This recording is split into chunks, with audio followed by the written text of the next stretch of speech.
as you know, consumers have increasingly adopted technology, and as a result, firms have had an opportunity to access a lot of consumer data. And these data are immensely valuable to companies that allow them to have relevant marketing and leverage the data that consumers provide for personalized marketing. But at the same time, consumer data that is transforming business is also sort of a sensitive area because consumers are increasingly concerned about privacy and the way in which the data is being handled by companies. Because the stakes are so high on both sides, both from the consumer perspective as well as from the firm perspective, and the awareness of these issues is high, the way companies handle consumer data and privacy has become a point of differentiation and even a source of competitive advantage. So this digital marketing symposium will focus on these topics. And hopefully at the end of today's session, we'll have a better understanding of both sides of this debate, the company's perspective in terms of how to have relevant marketing campaigns that are personalized, as well as from a consumer perspective, how is the data being safeguarded? So a little bit on the overview of the schedule. We're going to have Dave Edelman kick off the conference with a keynote setting the theme for the conference. And it's the title of his talk is Competing on Personalization. And I think Pete will introduce Dave. Then we're going to move into a panel where Nick Primola from the ANA, thanks, Nick, will talk about where the CMO community stands on these topics of relevance versus privacy. And this will be followed by a panel that our own Barb Bickert and Pete Howard will sort of coordinate with Andy. Is Andy here? I don't think she's going to be on Zoom. Okay, wonderful. And they're going to be talking about relevance and privacy across generations. We'll then take a break and then we'll come back and we have two of our stars, DK Lee, who's going to be talking about can privacy protection coexist with relevant marketing? Unintended consequences of AI. And DK is at the forefront of topics on AI. And I promise you, you'll learn a lot by listening to him. We then have Garrett Johnson of our marketing department, who'll talk about life post cookies, the privacy sandbox, and big adjustments facing marketers.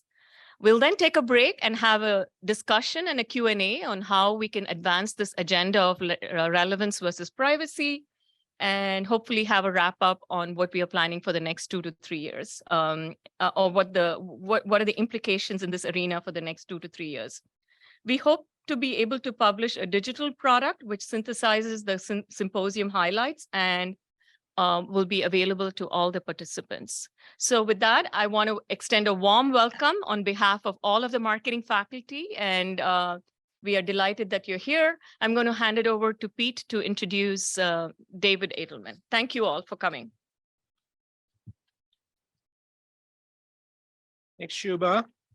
Welcome, everybody, in person and online, and looking forward to this because we'll have a lot of content after this to share with everybody as well. So I'm Pete Howard, professor of practice and marketing, but also the executive director of the Digital Business Institute, sponsors these types of events.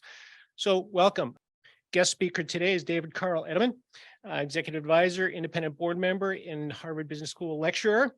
Dave's a sought-after advisor on digital transformation and marketing. As a CMO with Aetna, Dave guided Aetna, which is now part of CVS Health, through becoming a digitally oriented, customer-centric brand. And in my past experience, we knew David as a leader in the industry. Repeatedly recognized by Forbes as one of the most influential CMOs of the world, and by Adweek as one of the top 20 marketing technology executives. Really knows how to blend marketing and tech. His work has attracted over 1.1 million followers on his LinkedIn blog. Currently, David teaches marketing at HBS, advises CSOs, CXOs, and health and marketing services, focusing on AI and personalization. Just published his third article for the Harvard Business Review, Customer Experience in the Age of AI, following his earlier cover story of branding in the digital age, competing on customer journeys.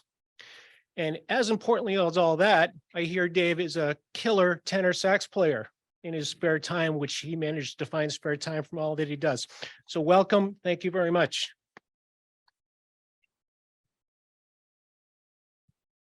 Thank you, Pete, and thank you all for being here this afternoon.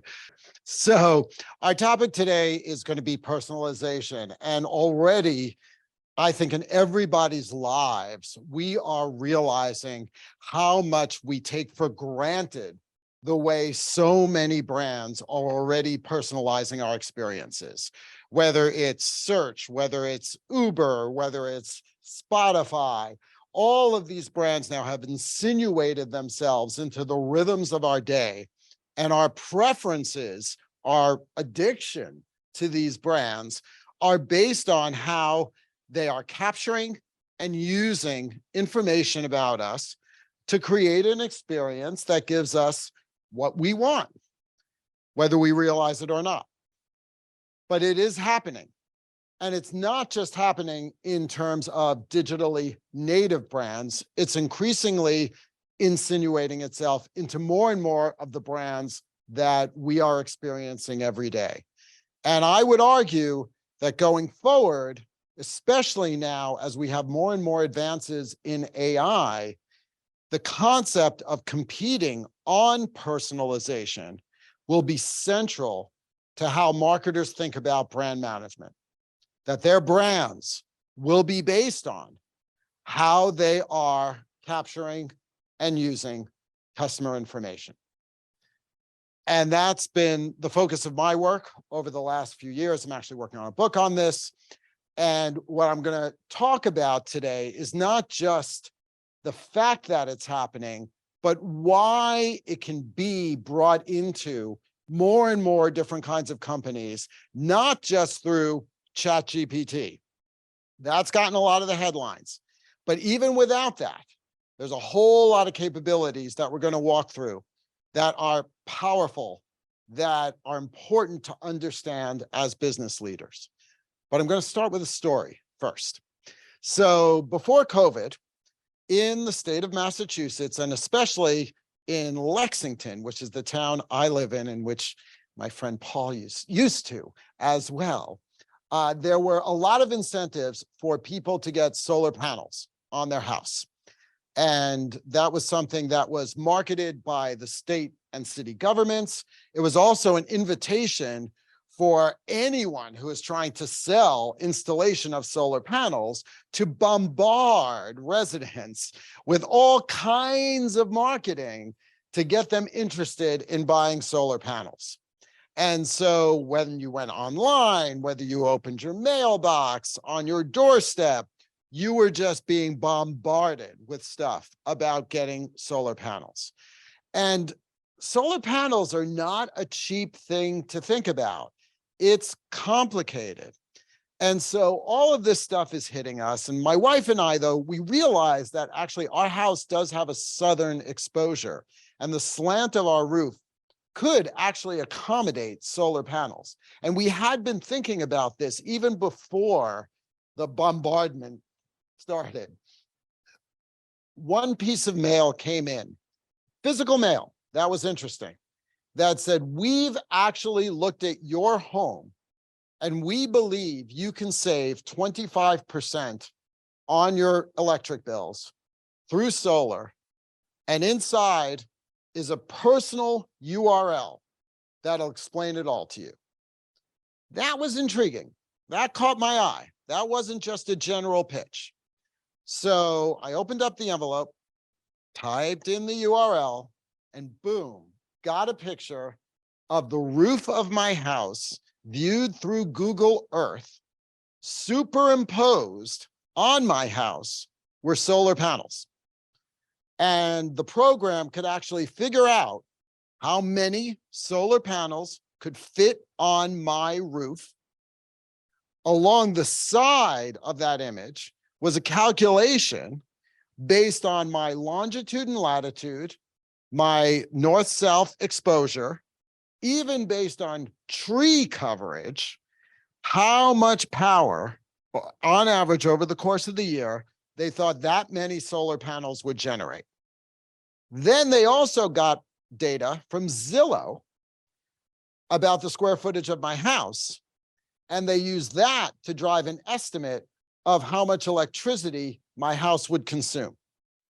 And so we now have a ratio of how much the panels will generate, how much I would consume, and that's how they came up with the 25%.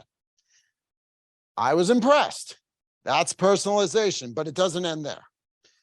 So I'm looking at this, and then it says, click here to talk to one of our representatives to learn more.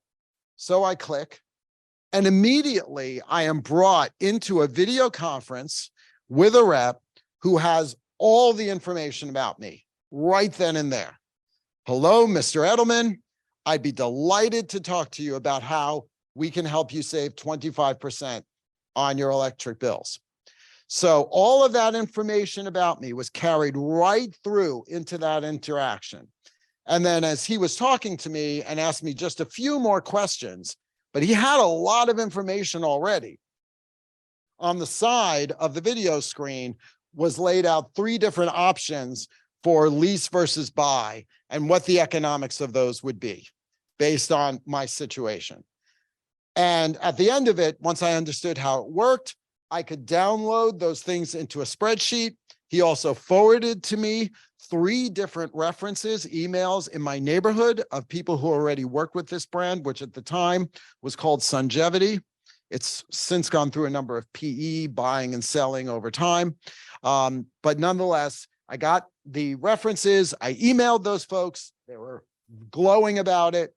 So I contacted them back. I got the same rep who had the information about me, acted as though he remembered me, but he had all the information. And then from that point on, after saying yes and agreeing to a certain kind of lease, everything moved to an app, where in that app, I could work on the scheduling of the first review when people would come to check for the installation, the scheduling of the installation. And then once it was up, I use that app now to manage and understand how much solar power I'm generating. And it sends me an alert, as it did when a squirrel chomped through a wire and some of the panels were not generating enough electricity. And they were already on top of it, saying they noticed that. They wanted me to verify that something was going on. I couldn't see that, but I sensed maybe there was a squirrel. And sure enough, they came and they fixed it. Solar panels are a commodity. They're just solar panels, right? There's all of this competition driving down the cost of solar panels to manufacturers who can make them more cheaply. But here I was going through an experience around the buying of solar panels that was completely personalized, end to end. And it drove my preference. To be honest, I didn't really look much at alternatives because the experience was so powerful. And when I saw the economics, they made sense. So I wasn't tempted to go through a whole ordeal with somebody else who probably wasn't going to have those capabilities and make me sit through a pretty hardcore sales pitch that wasn't going to be very personalized. So I chose it. And it's worked out great. And actually, within a few months, I recommended it to my sister, who set it up as well. And I'm now one of their advocates, as being right up here telling you. Personalization can happen on things that you wouldn't necessarily think can be personalized, because there are dimensions of the experience that you can build around the end-to-end customer journey of using something, where data can become a powerful way of driving something that is differentiated, that is useful, that is faster, that makes me feel more empowered. That's what we're talking about in terms of personalization. And the goal is to bring that into your brand. So as Peter mentioned, first cut at some of the thinking on this is in recent article that I wrote with the head of the marketing practice at BCG called Customer Experience in the Age of AI. And some really good stories are in there if you want to start getting more of a feel for how to play around in this space. What I'm going to walk through now are some of the steps it takes in order to build this kind of capability and what the open capabilities and tools are that allow you to make this happen. Now, the important thing here is that these things are doable, and they're doable for both large and small companies. And so I'll go through these examples, which are not ChatGPT, which frankly, these have all been around for at least 3 or 4 years using AI capabilities that companies can take advantage of. So first off, if you're going to play in this game, you need data. You need to have information. So for Sungevity to figure out that I was a good candidate, they needed to look at all kinds of roofs of houses that they were able to gather all this data out of Google Earth and do all kinds of modeling off of that data to figure out the right kinds of homes with a ratio of savings that would make sense to target who they would actually reach out to. And so you need to pull together data that some of it may be within your own company, some of it may be from borders beyond your company, such as in this case, Google Earth and Zillow. AI can now take information from multiple databases and write the code to bring them together. So an example of this is a company called Narrative.ai. So Narrative allows you to do several things. First of all, it allows you to take 2 sets of data from different databases, and it'll look at the first set of data, analyze the schema by which that data is stored. It'll look at the second database, analyze the schema by which that one is stored, and write the code to bring those 2 databases together in an integrated way so that they're normalized with the same kinds of fields. It will also go through and find data cells that might be out of whack, like a weird way that a phone number was written or a weird way that an address was written, and correct it. And it'll go through and basically allow you to bring that data together. Now, think about how much corporations spend on data integration. Okay, they have Peter's alma mater, Accenture, has probably made billions of dollars on data integration projects because it was hard to bring that data together in a natural way. AI is now able to dramatically streamline that process and make that data come together, sometimes in real time. So you can use Narrative's platform to bring together data that may be in a whole bunch of different places around your company, normalize it and bring it into one place. And then because they have that capability, they've also created a marketplace where you can buy data from all kinds of different sources, not just personal data, but also general data, weather conditions, traffic conditions, all kinds of general data. They even have things about, fish levels in various bodies of water. You can bring that data in. You can also sell data. All of it has to be permissioned if it has personal ID on it. All of it has to be anonymized as well. But you can buy, sell, and integrate data all into one platform that then creates a much bigger, more scaled base upon which you can build models. And that's a key first step in even thinking about it, is using this kind of capability to take the power of the data that you have. Then once that data is together, what can you learn from it? And so AI can unlock new kinds of insights that you can get out of that data. And one of the things, for example, that it can tell you is when you're bringing together that data from all of your databases, what's happening to my customers as they interact with me at different points in time. So a company called Pointillist allows you to take that integrated data, and Pointillist has an engine as well, similar to Narrative, of bringing together data from across marketing, sales, billing, customer service, your app, your website, bring that all together so I can track how Paul has touched all these different parts of my company, timestamp it, and actually see the flow of the journey. And I can look at Paul's individual journey, or I can look at a whole bunch of journeys and start to see patterns that are happening. So for example, Comcast, which is a big user of Pointillist, found that it was a tremendous tool to understand what was happening with customers as they started adding new features into their app, into the Xfinity capabilities for their internet service.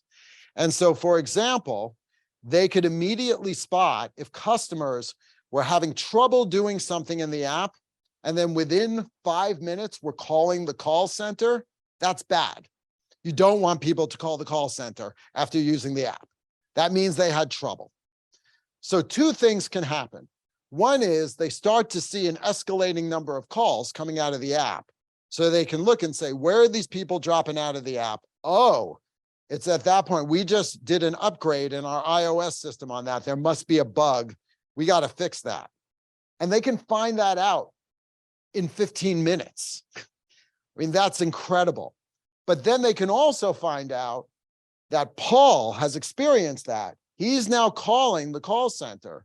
That call center rep will have that information that Paul was on that app trying to do that thing right there, able to greet him with that. And what they're now doing is building automatic prompts. So the rep automatically gets information that they can tell right then and there, so they can tell Paul what to do. And now take it one step further. What Pointillist, which just got bought by a company called Genesis, which operates call center technology. So now what Genesis is doing with Pointillist is saying, in that situation, let's use something like ChatGPT to automatically generate a response to Paul's problem and tell him what to do. So he doesn't even have to talk to the rep.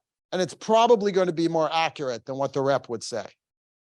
And let's take it even one step further, which is where the command could go right into the system, automatically fix it for Paul. And all they have to do is tell Paul, it's fixed, go in and try it.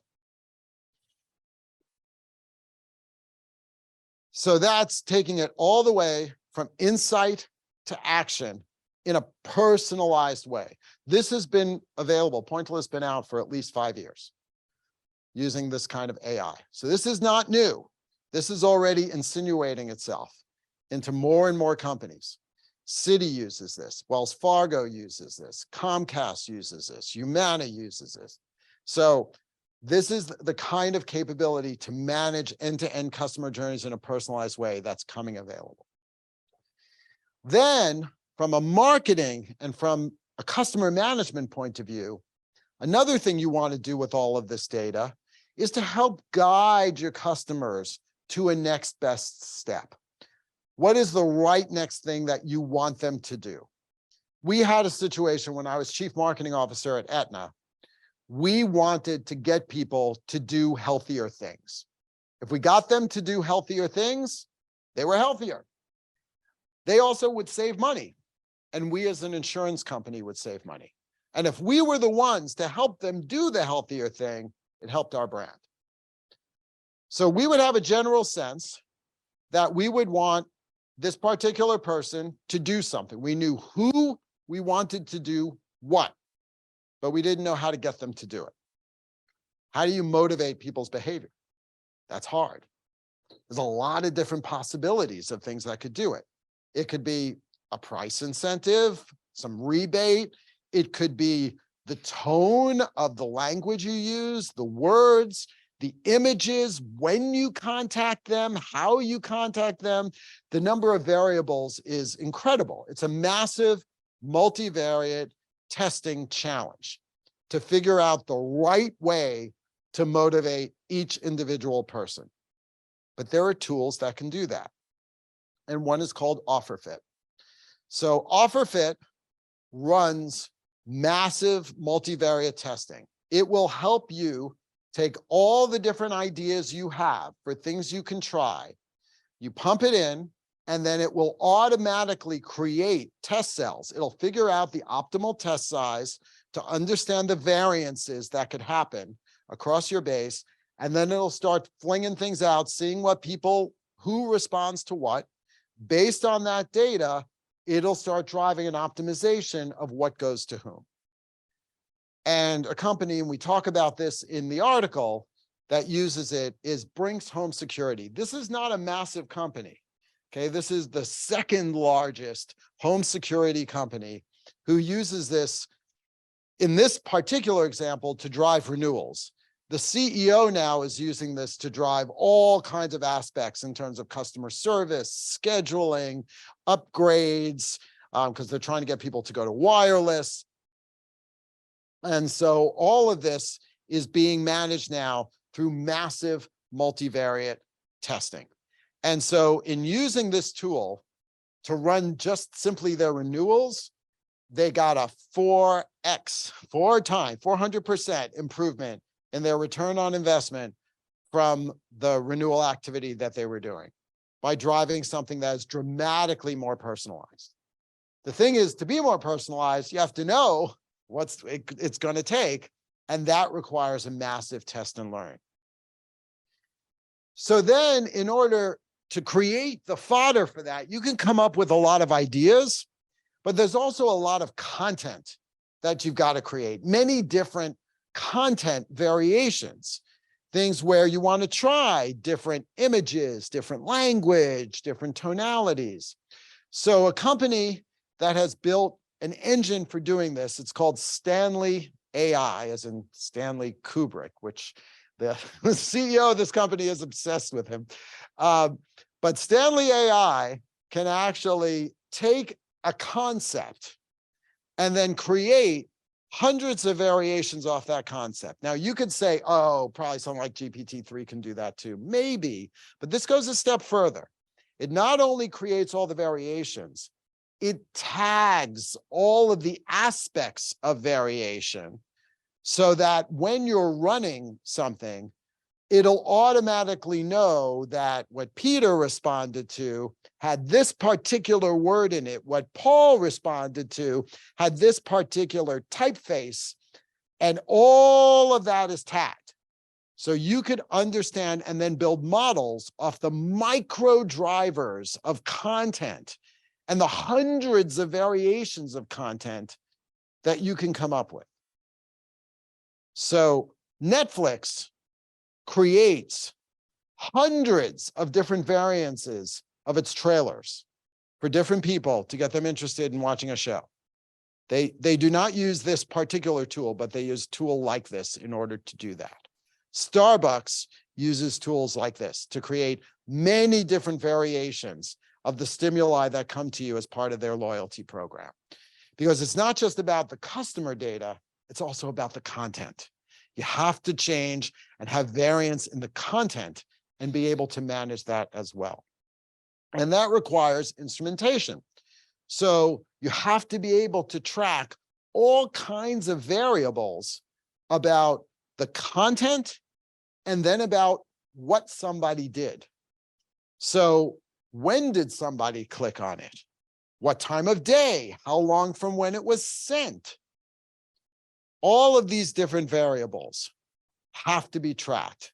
This is actually a list of things that we used when we were building our own engine at Aetna, of over 40 different things that we were tracking along the way to keep on top of all the possibilities. And as you start to build more and more and more impressions, it can inform a smarter and smarter engine. This is doable. Their tools are there to be able to do it at increasing levels of granularity. One of the themes that you might be noticing is this personalization moves towards more granularity, which actually means more and more complexity, which actually runs against everything that people have said about economies of scale. So as you get bigger, you have more economies of scale, so you can do things cheaper. Well, what technology is enabling is making the economies of scale into the intelligence, and the data is where the scale is. And then all the automation manages the complexity of the execution. And that's a big shift in terms of mindset, that you don't need to have a massive delivery function. You need, though, as much data as you can get.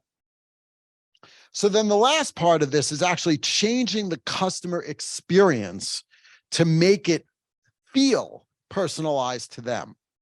And so one of the challenges we had at Aetna was when people get their health insurance, they don't know what they bought. You sign up for health insurance through your employer, you get a folder. It's got a whole lot of stuff in it, stuff. And do you really read it all? Come on. You put it in a folder and you say, someday, if I need to look it up, I will. And you don't really understand it.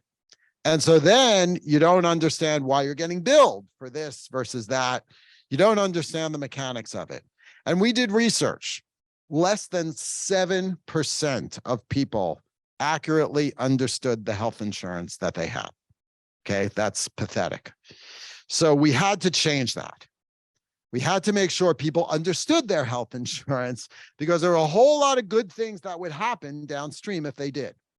So we used a company called Sunday Sky, and Sunday Sky creates personalized videos. So using all of these capabilities that we've talked about, it can then use that as input to assemble a personalized video. So everyone who signed up for Aetna Insurance would get a personalized video explaining what they just bought, who in their family is covered, what the economics are, what the important terms are, what it means to them in terms of making decisions. If they have within nearby urgent care centers, we would tell them within 5 miles, here's an urgent care center near you that's in network, so you don't have to go to an emergency room for everything. We can tell people about special benefits that they did take advantage of, that they should do again, and ones they didn't, and they should start taking advantage of. All personalized. 70% of people watched a 4-minute video, which is a lot. Our net promoter score went way up. Calls to the call center went down by almost 20%. And we even had a dramatic reduction in the number of emergency room visits because people went to local urgent care centers. Very powerful. Started to use this in more aspects of the business. And there are other companies doing this as well. Bank of America uses it. Amex uses it. Comcast has adopted this. So, and there are smaller companies as well. So I use a company called Naked Wines for my wine subscription that uses Sunday Sky. So it's not just big companies. This is available. So doing so, though, requires all of this, a philosophy of nonstop test and learn, test and learn, test and learn, test and learn, which means that you can't just simply say, here's my marketing campaign, let's let it run and see what happens. No. Every week, you're trying new things, you're putting them out there, and you're understanding what's happening. It means you have to bring more creativity in. The AI allows you to innovate more because it's handling all the stuff people don't want to deal with. So we created a war room at Aetna where we brought people together, and this is the war room we used for marketing Medicare. And all of the people, this was before COVID, so now people will probably be remote, but every day at 11 o'clock was a stand-up. What were the results? What are we going to change? And people were constantly coming up with new ideas and putting them into market. And with that pace, we were able to get more and more intelligence, get more and more granular in our marketing, and double the impact from marketing on sales than had happened before we did this. But it's a change in fundamental philosophy. And then when you start doing this, there's also tools that can help you manage. This is not as much personalization, but another thing in terms of the power of AI that can help you manage all the different places you're spending money. So when you start getting into personalization, you're going to have all kinds of things going out in the market. for different kinds of customers in different ways. And this is from a company called Elsy, ELSY, which allows you to take all of the things that you have in market. It integrates that data, brings it together on a screen. So you're like a hedge fund manager, and you can see all of your investments in real time.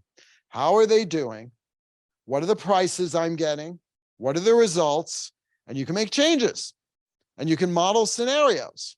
What if I had an extra 100,000? What if I have to cut 100,000? And it can model that all through. And so you can manage again here at a pace that you just couldn't before. And small and large companies are able to use this. So in summary, as we look across all of the different aspects of a typical customer journey, and this is kind of a generic customer journey: learn, buy, get, use, pay, inquire, renew. And if somebody really likes you, they'll advocate. If they don't, they'll go the other way. But across all of those different aspects, there are, not even including ChatGPT, okay? And there's a whole nother speech we could do about that, and you may even later in this. But even that aside, there are all these tools now able to do that. And I was just barely scratching the surface, because there are capabilities across all of these different steps that you can now do. Now, it could be overwhelming. That is absolutely true. There's a lot out there.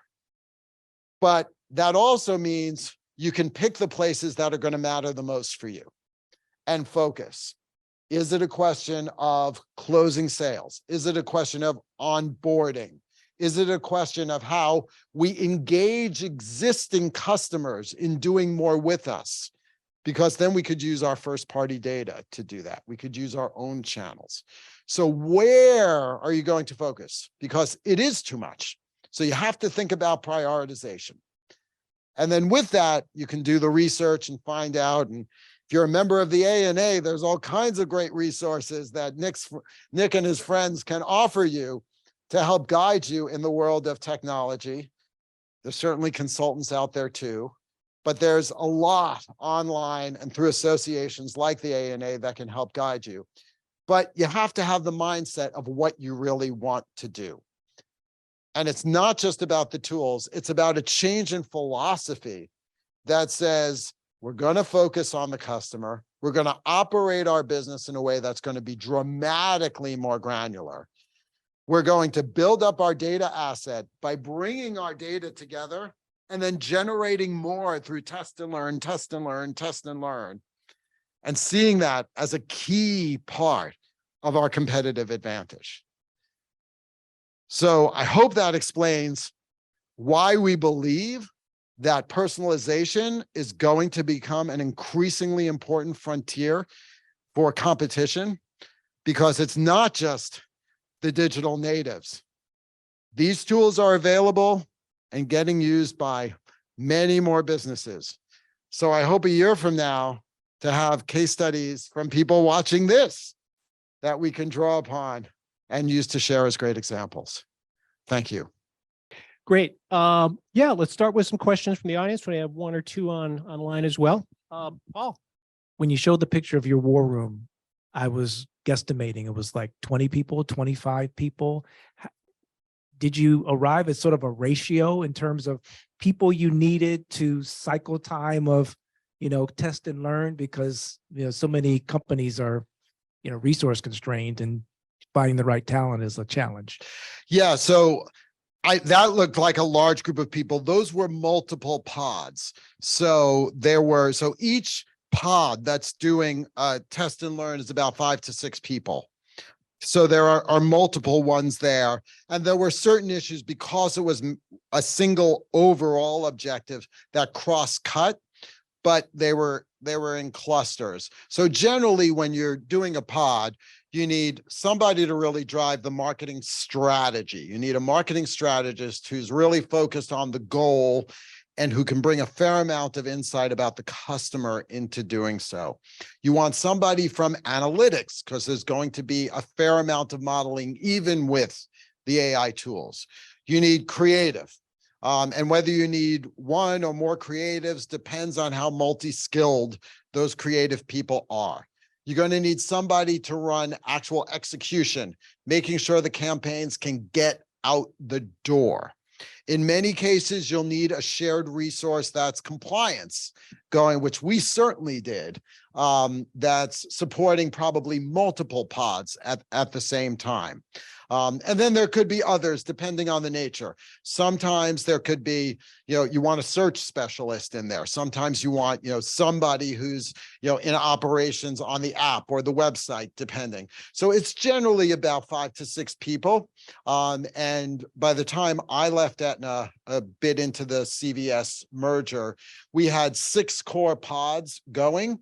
CVS then expanded that using that philosophy to over 13. My name's Fred Geyer. I'm a professor here, but I used to work for a firm called Profit. Oh, I know Profit, of Profit, course, exactly. yes. But I just want to reinforce the point you made and then ask you a question about making the transformation happen. Mhm. So did a project for eBay now about 6 or 7 years ago. So before these tools came on, and this is eBay in Europe, and they had as many people in Czechoslovakia making content, just the content and all the variations, as they had in the rest of their entire European operation. And this is common, right? And that was just one part of his bit. And their analytics people were in a different place.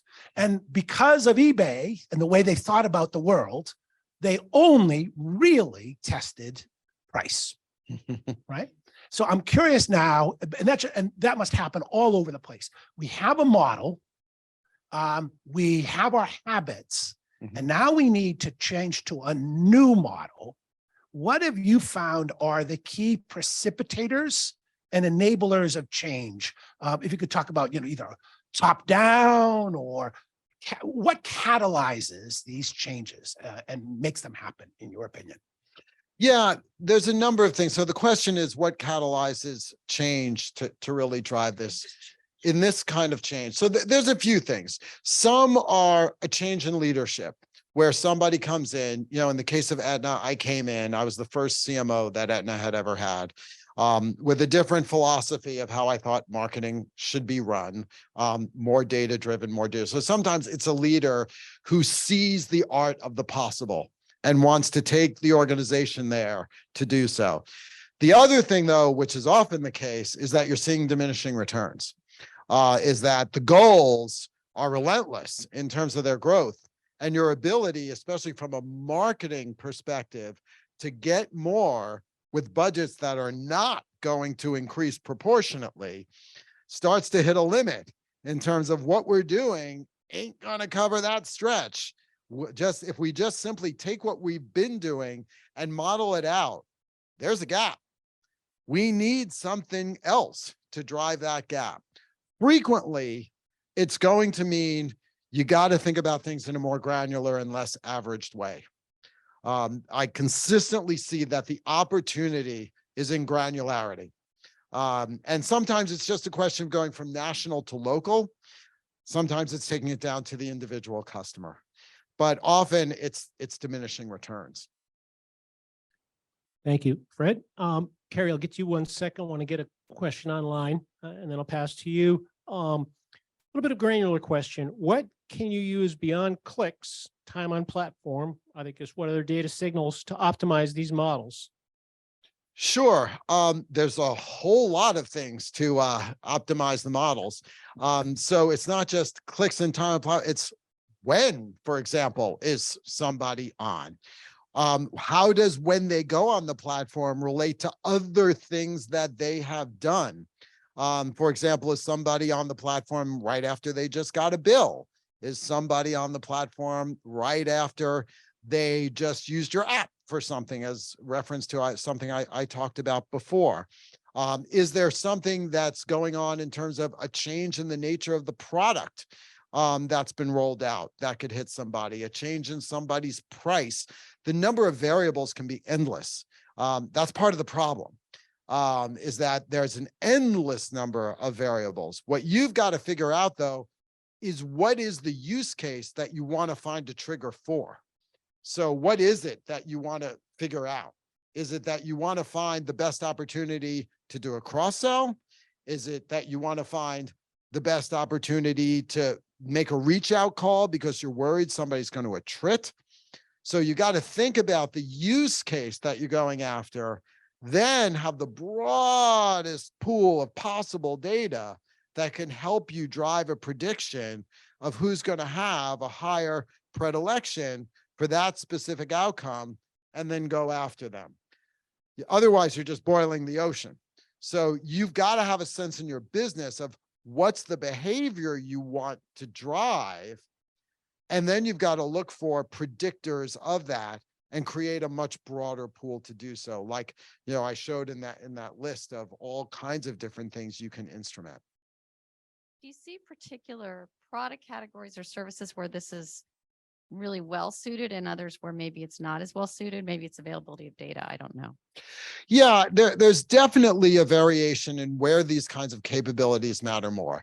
It matters the most when you can control the channel of interaction with the customer. If you're selling Mars candy bars, it's tough. You're selling stuff, you're selling through third-party channels, so you do not really control that interaction with the customer. You're not able to get that data. You don't have really as much permission from the customer for direct interaction. So you need to have some kind of DTC, direct to consumer, or B2B, a direct to customer relationship. That really makes all the difference, because a big chunk of this data comes from the first party interactions that you have with someone. And naturally, the forefront of this are companies that have very intensive interactions. So banks, telecom companies, healthcare companies, travel companies, but now it's going into retail. It's going into broader home services that I mentioned before, Brinks, solar panels.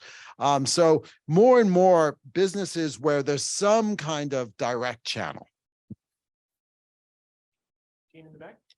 Dave, great to see you. And I love how you have synthesized and simplified what is so inherently complex. One thing you didn't mention, though, we have talked about before, and I'm curious, when we've talked about Agile before, were the pods employing Agile methods, or is the ways in which others of your teams were working employing Agile?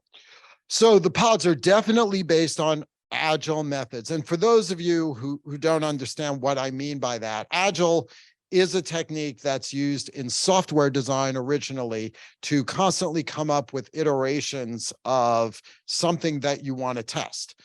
So instead of going all the way to bright and then testing it, you chunk it up along the way and constantly make iterative improvements.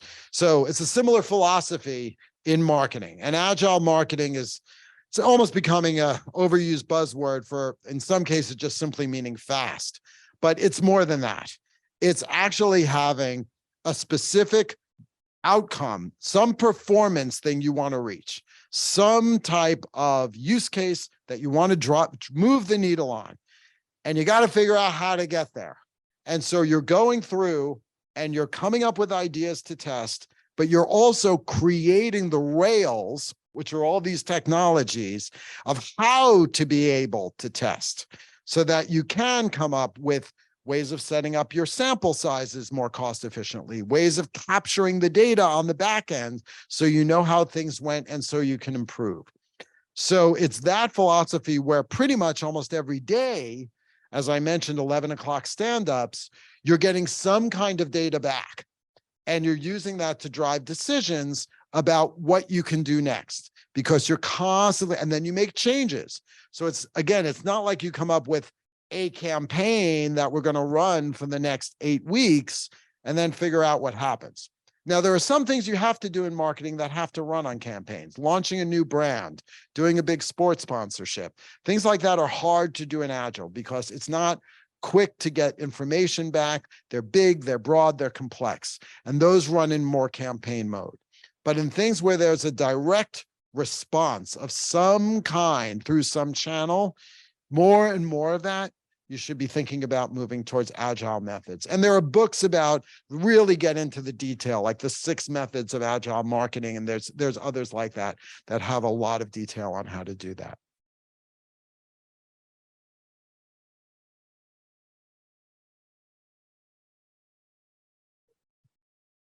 Dave Epstein from Sicily Institute. I have to ask the question, what about the creepiness factor? What happens and how do you measure when there's a, kind of negative response by customers that say, hey, this is personal? Yeah, absolutely. So you can't be creepy because if you do, they'll opt out. So one thing you absolutely have to keep a close pulse on is your opt-out rate. So where do consumers are opting out of sharing information, of having you not send them an SMS text, of unsubscribing to emails? And you can definitely see in different kinds of campaigns, more or less. And that was something we actually kept a very strong finger on the pulse of, is looking at that. You also have to manage permissions, very explicitly and openly, that you're only using data that customers have given you permission to use. And then we also seed ourselves on these lists. So I made sure that I was getting stuff from most of the campaigns that we were getting to see whether I thought it crossed the line. And so most of the members of my team seeded themselves on the list too. Even though they weren't involved in the day-to-day, we could actually see what's coming out. So those are ways that you can stay on top of that, because it's absolutely, and it's going to get more so. And there's a whole nother talk, which maybe is even happening later today, about all the different kinds of techniques of managing privacy, security, bias, transparency, things like that. All of those are really important. Okay. Thank you all for great questions. Thank you, David. Sure. What a fantastic start to the afternoon. My God, teeing up the importance of relevance, personalization, how to get there using technology, and teeing up the privacy issues as well. Perfect start. So we'll transition to our next speaker, Nicholas Primola, from the Association of National Advertisers. Nick is Group Executive Vice President, leads the ANA's American Association of National Advertisers Global CMO Growth Council. I get that right? The marketing industry's most influential leadership community, which now includes over 800 CMOs, chief marketing officers, around the world. Its mission is to advance an industry leadership agenda that helps CMOs realize their collective potential as a force for growth and a force for good. Some fun facts. Nick's a former D1, Division I university mascot. I asked him if it was the Villanova Wild D Cat, I guess, but it was predate, or what was it? Okay. These days spends much of his time cooking or free time, with the much that he has it, of sailing, cooking, cycling, and photography. Proud Philly native. He's happy to share recommendations for local restaurants, history, and music. Considers himself a world-class subject matter expert on Philly's most sought-after treasure, the cheesesteak. Without further ado, Nick, thank you. Wow, thank you. And, not an easy act to follow there. So I'm going to give it a go here, and I'm going to keep the mic on the stand because us non-academics feel the power of the podium. I think of this. Thank you, David. Learning a little bit about David's now post-Etna time. Apparently a lot of time for home improvements. And I've never seen anyone take the home improvement game to the next level that David has with his analytics of the solicitations and the experience.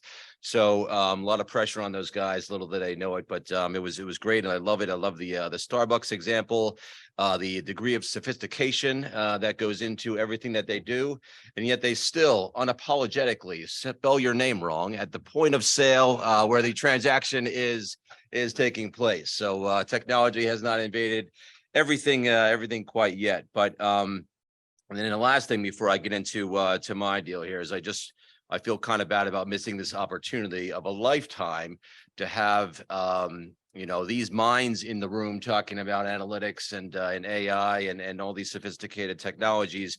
I could have had the best darn March Madness bracket, and I'm about 2 hours late to submit it if I just spent 5 minutes with the combination of the folks here. But anyway, let's do this. I have some observations, I'm going to say, right? So I head the Global CMO Growth Council, and what is that? That's a alliance between the ANA.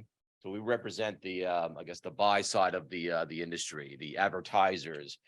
We focus here specifically with this council on the CMOs, the chief marketing officers, who are making the decisions to invest their budgets or not invest their budgets, which actually creates and moves an entire ecosystem that is just amazingly complex. If you think about it, without the CMOs spending or not spending, agencies don't exist, consultancies don't exist, tech companies don't exist in the way that they exist, media companies, et cetera, and the consumers are impacted in one way or another. So there's a lot that goes on there that happens from the decisions that they make downstream, and they've never been together as a collective, united leadership body, right? Every other industry that goes through these halls, right, has some sort of leadership representation, whether it be accounting, finance, engineering, legal, plumbing. I don't care. Like there's organizations that you get where if you're at a certain point in your company or your profession, you have that responsibility, a privileged responsibility to lead and have your voice, yourself and your expertise, your consumers, your company really represented in where the industry is going. And with so much happening in our industry, you heard just about a little bit scratching the surface of it. DK is going to tell you more, and Josh can tell you more. It's so massive, and we have a responsibility to really get in front of that, to lead on behalf of growth, right? To kind of navigate through that in a growth in a way that provides helpfulness and value to consumers with an impact on society. That's what Peter said. We look at ourselves as a force for growth first and a force for good. You can't do one without the other, and I'll talk a little bit about that. The current state, and that's sort of what I'm just going to project here today, is really what CMOs have told us. 5 years ago, 25 CMOs from some of the world's top brands, got together and created an agenda on what it is that they can't do individually with whatever budgets they have. But if they got together and actually changed the game and produced new outcomes, would help them drive more growth. And again, I just went through all the benefits that has for, downstream. And so it's a pretty simple agenda for growth. I'll kind of go through it here. And first and foremost, and again, these are, I don't know if you recognize these I call them the celebrity MOs, right? And it's very brand first companies: Procter, J&J, IBM, Visa, MasterCard, Aetna, CVS, Lego, Lowe's, American Express, Anheuser-Busch, right? Looking at them all here. First thing they said was, our bosses don't understand or have a common understanding or expectation of what it is that we do as a marketing function, right?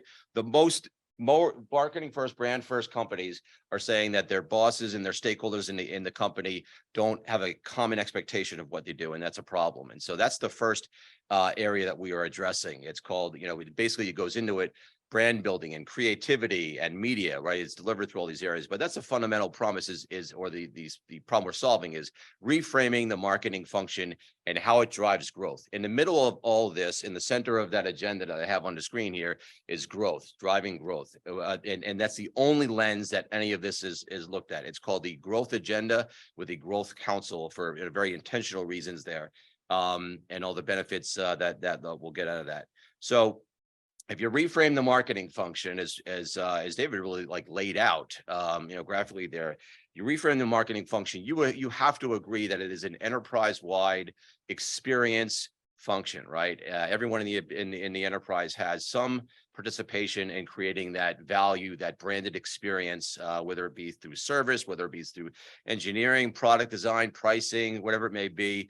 Marketing, obviously, there's an experience there. And when experience is enterprise-wide, and if you have something that's enterprise-wide, you got complexity. But if you have the enterprise-wide, it has to be tech-enabled, right? It has to be tech-enabled to operate at any sort of speed, agility, or scale. And it has to have data flowing through the veins of the organization, right?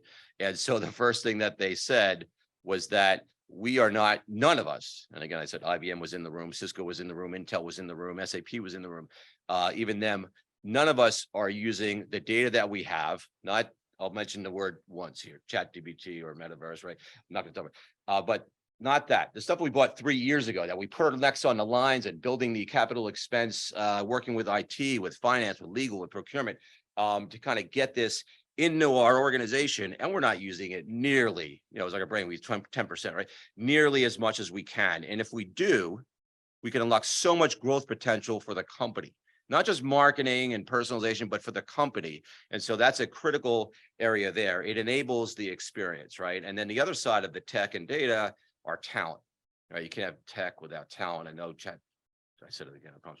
ChatGPT promises, replacing a lot of talent or enhancing a lot of talent, but you need talent. Marketing is a people business. And so you need that. And we don't have a good understanding, not just in institutions, but in companies, of what good looks like, right? Every company has a different version of that, and different responsibilities and career paths. And, we could do better there. And so we're getting after that at the ANA. And then the last area that we have is around society and sustainability, right? And I look at that as kind of like the sum of the first three, right? Where you reframe the marketing function and how it drives growth. And you determine that you need to get better at data and technology that enables you to do that. And you need to upskill your talent. All of that has to have a positive impact on society and people and planet in the way that drives growth. And so that's what we're focusing on at the ANA. That is, where the CMOs stand. That's on the minds of the CMOs right now. I'm going to take you through, just for a couple of minutes, a recap of what came out of our annual summit. We gathered about 150 CMOs in October down in Orlando. It was a beautiful hotel with like 6 pools and palm trees. And we got everyone together and stuffed them in a basement for a day and a half. And we'd never see any of that, any of the outside stuff. But we got a lot done. And I want to share with you some of the themes that came out of that. So first and foremost, it was, this was, again, October. Right? What was happening in October? The recession. When the calendar flips, the economy is going to dip, right? And it was like, what are we going to do? None of us have gone through this before. We have to, just kind of hold on and hold the line. So, that's number one. I'll get into that. Number two is really raise the expectation of the marketing function. I said there's not a consistent expectation, but whatever there is, we need to raise that and get some clarity around that, to really drive growth. And growth really also has to translate into market growth, right? There's a lot of market share, pricing, and strategies and competitiveness, but really we're about growing the markets to get real, sustainable, enduring growth, not just, stealing share. And again, the force for growth and a force for good. We take this very seriously, and this is very intentional, the way this is actually spelled out here. Growth before good, but one has to beget the other to make it what it could be. So I'll get into each of these 4, and then I have a bonus one, more of a plea for you guys in the room and on the Zoom as we're heading out here. So marketing through a recession. I mean, the talk was mostly about, and it struck me as odd because the talk was mostly about, what are we going to do to stand by our budgets? Or already they're talking about cutting our budgets, and we have to convince them that we need to invest more in the brand for long-term health. You got to come out of here stronger than you went in, because you're going to invest through it and all this. And it was about like the me, right? Very internal kind of conversation. And guys, we just went through 2.5 years or whatever of a freaking global pandemic, right? And what was the talk there? It wasn't the talk about, gee, we got to really hold the line on our budgets, right? It was like marketing was at the table, right? We always complain about we're not at the big table. We were at the table. We're not just at the table. We're leading the table. We're leading the table with the consumer, with our expertise and our knowledge, understanding of what the consumer needs were and how our companies can help the consumer. So why? Just because it's a medical pandemic, how is that different than the financial, looming crisis, right? You still need to be as helpful as you possibly can. Help your consumers, right? Help your employees, but help your consumers, and find ways that you can create value that creates competitive advantage for you to help you grow through that. It's not about how much I have to spend or not spend. And all those are like important conversations, but it's not the conversation. And I just think the conversation kind of got, maybe a little bit distracted. We did it so well during the pandemic when you didn't think about it, because no economists were telling us, hey, you got a pandemic in 6 months, you better watch out, right? So the fact that we had a little time to sort of think about it and panic about it somehow changed the way we thought about it. And really, it can't. All that we're talking about with the personalization, with AI, and all the things today are about relevance. It's about relevance and being helpful and how you add value to your consumers with your company. That's the name of the game. And so that's really what's on the minds there coming out of that is, marketing through the recession. All of that is important, and whatever help you can get to kind of help you in those conversations. But it really has to come back to it's not a convincing act. It's a, what do we stand for, guys, and how can we be helpful to the consumer? And I had this as the next one is raise the expectations for marketing. But to me, it's really, if you think about what I just said, right, it's keep those expectations of marketing. Marketing, no one thought about it. We just said, hey, get in here. We need deep insights to understand our consumers. And that should be the expectation. It should be, how do we create helpful services, products that are going to, be of great value, amazing experiences, and it will help us grow as a company. And it's not B2C, right? Or B2B. It's not B2 anything. It's B for humans, people, right? What are you doing? Your brands for humans, your brand businesses for humans. You're creating value for humans. You're not doing anything to anyone anymore, right? Even when you run your ads, it's not just about an ad, it's about actions beyond ads. How does the marketing function? And the CEOs and the CFOs need to think about this.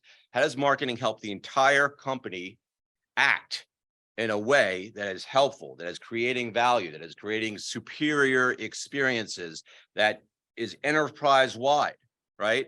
That is enabled by technology and fueled by data and insights. And the insights are going to be coming faster and smarter and more impactful. But that's really marketing's goal, is kind of, feeding that and orchestrating that. And if we don't, right, if we kind of just look at it as advertising as a communications vehicle, that's an opportunity cost. That's an opportunity cost for your company and as you as the marketer. So again, we can do better there. Market growth, and this is kind of has a lot of layers to it. So I'll kind of get into what I mean here, but it's about breadth and depth, right? So you look at breadth.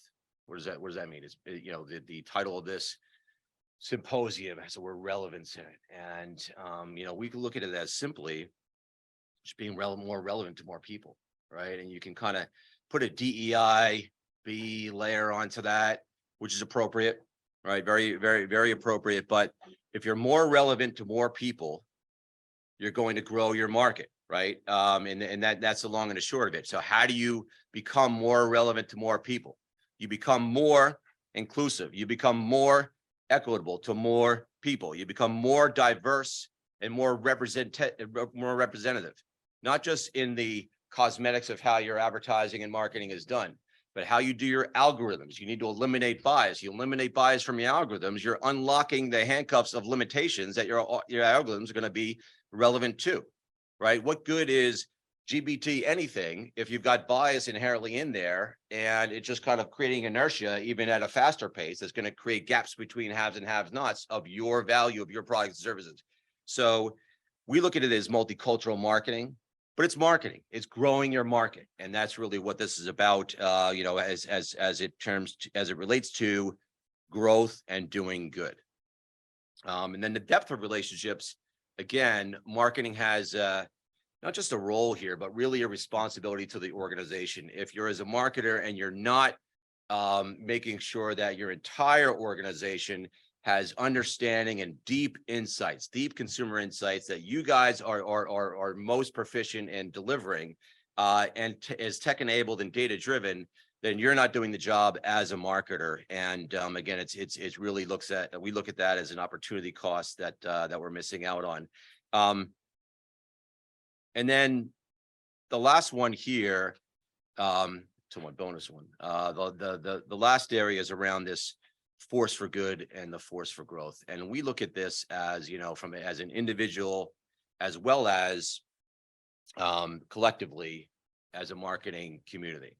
And, I guess the good news is, I'll just kind of flip to this, the CMOs that are a part of this, this community are stepping up or really embracing the role, right? It's not a stepping up kind of situation.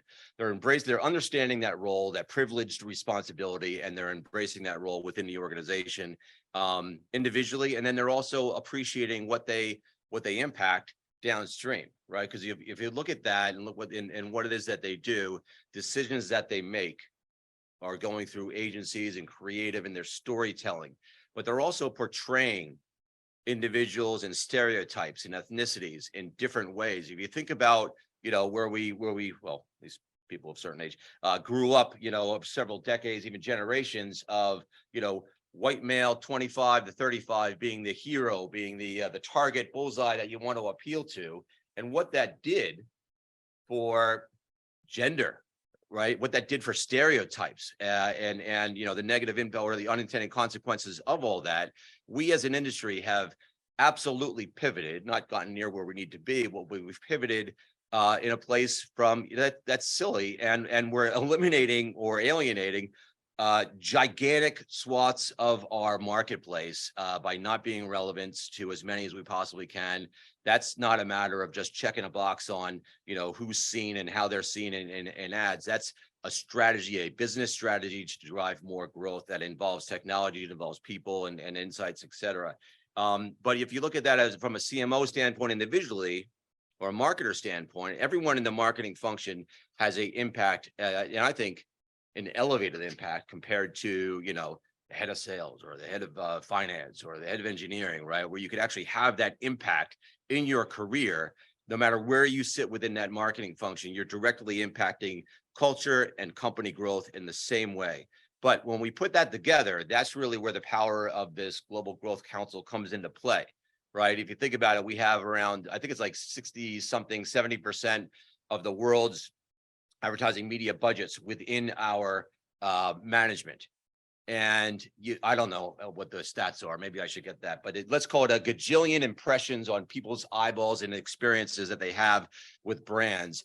Imagine what we can do if we did some simple things with some coordination together around representation, inclusiveness, accurate portrayal of people and humans and ethnicities in what it is that we do, and creating value for people, whether we're in a recession or not. If we're in a recession here, and if we're not, there's plenty of places around the world that have needs that marketing can kind of help to fill in a way that drives growth for the business and good for the planet. And that's what that's about. And my last thing here as a bonus, if we have time.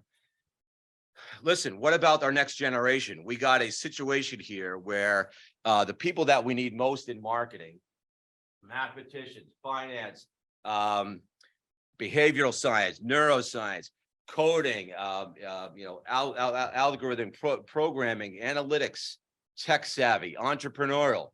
These are the marketers that we need in jobs in the marketing, and they have no interest or not even on the radar, marketing in a traditional sense. And we have a lot to do there and we are, by the way, throughout this, through the ANA and the Growth Council and our foundation of the educational foundation. But, we need the changes. I think marketing right now, as it's understood, which is very ambiguous, is one level behind accounting and one before real estate. And that, it's way sexier than that, guys. We could do a lot better. We have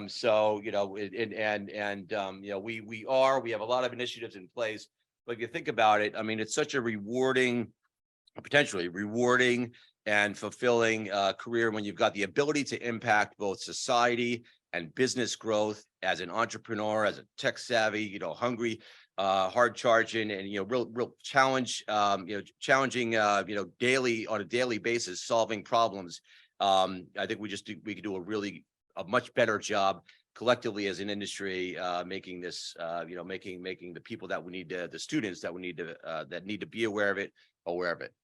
So that's my observations coming out of October. I said ChatGPT a couple of times, and I think that checks the box there. So love to take any questions.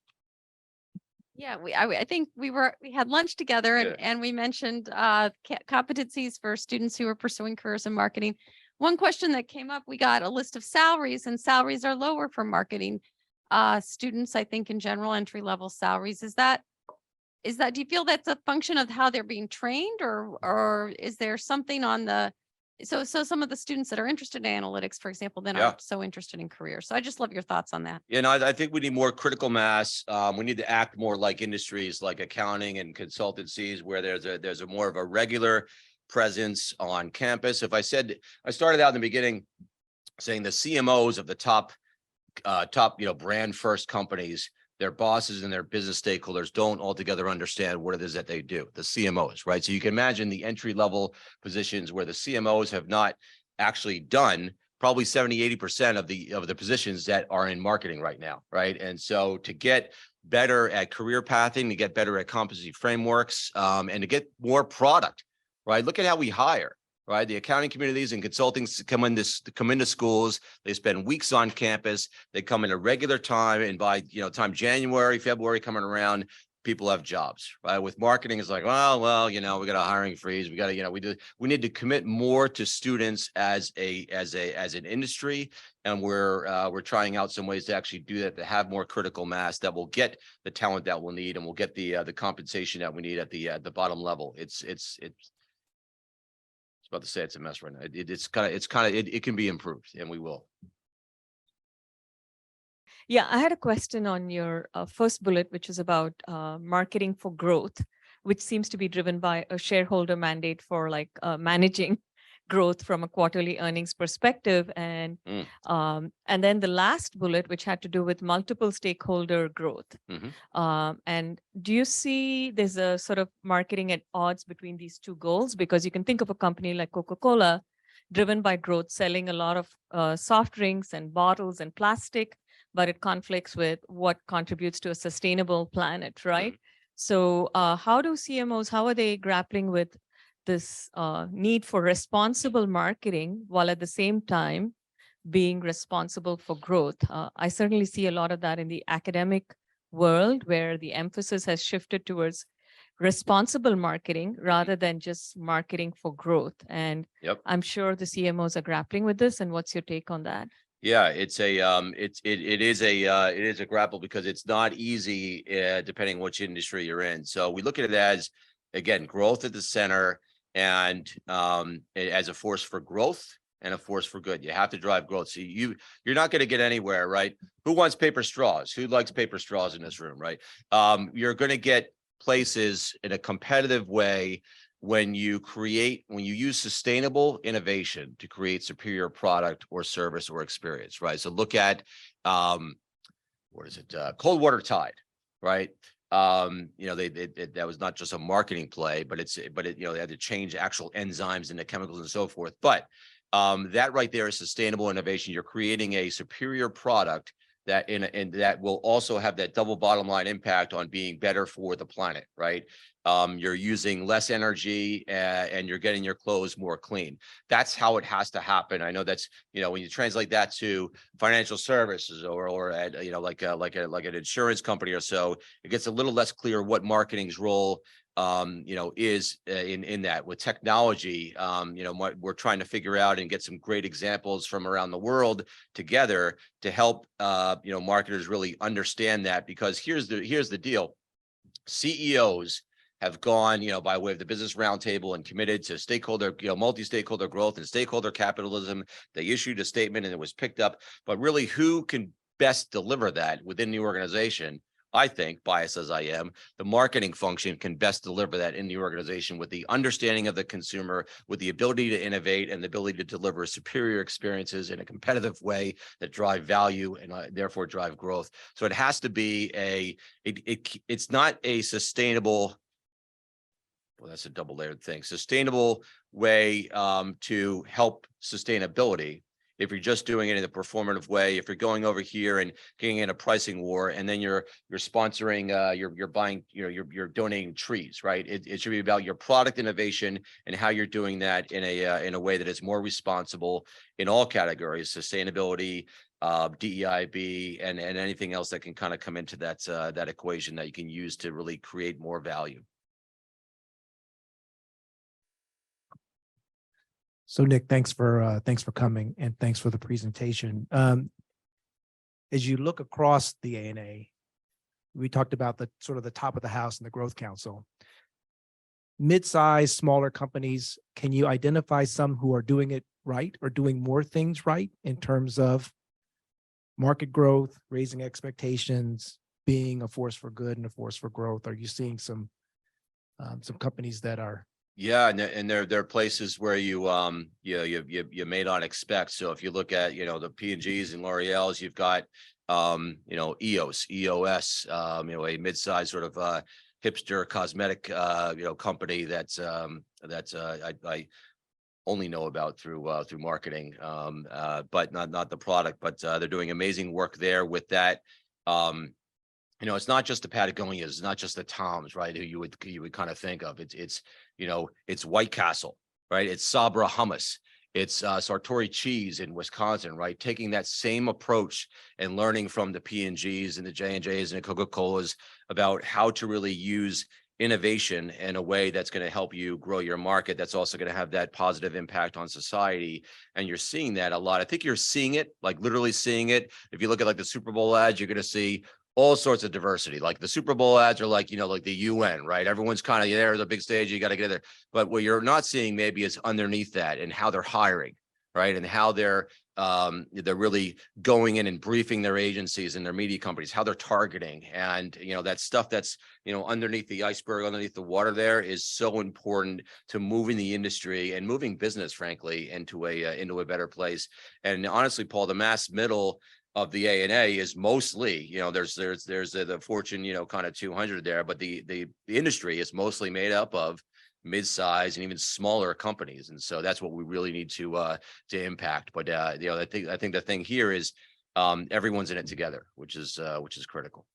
I love the idea of B4H and that kind of thing. And a lot of things that you're saying is for good in that. In this kind of split. It's not charity though, it's growth. Growth there you go. Has to be in there. Yeah. Well, so in this split society that we have, what do they think about when they're advertising to maybe non-wokeness and certain stations that might not want to play these kinds of advertising? Where does it go with that? Oh, you mean like the like publisher media companies and so forth, or like broadcast? Yeah, all these things that are good for humans, sure, yep. And for social good and that kind of stuff might not play well on Fox, for instance. Yeah. So how do they feel? Well, I don't know that it's not the ban. I don't think companies and some are, because that's their I mentioned a couple of them.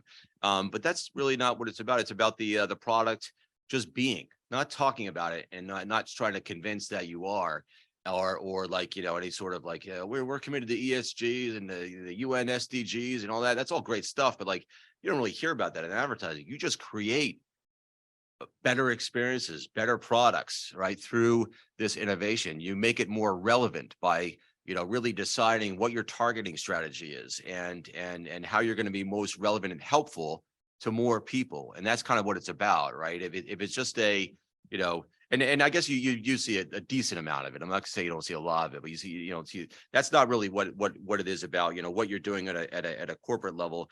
I think it's marketing has a voice in that. They have a responsibility to kind of make sure people are aware of the good that the company does, whether it's woke or not, right? But I don't know that there's so much about the platform. I think that's a company by company decision on whether or not you want to advertise or be a part of podcast or a station. That's kind of a personal thing.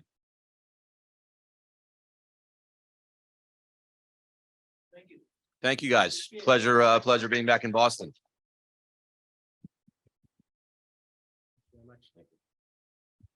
One more thing for you too, as you're sitting down, the one question we got from the audience online is, as a Division I mascot, did you ever make it to the NCAA?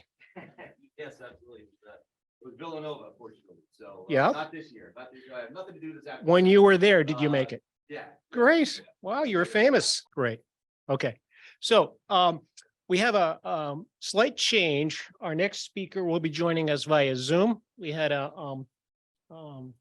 something come up with Andy, but we'll certainly, there she is, front and center. So we'll enjoy her by Zoom and have some Q&A. So Andrea Colville is the CEO of Birder Partners.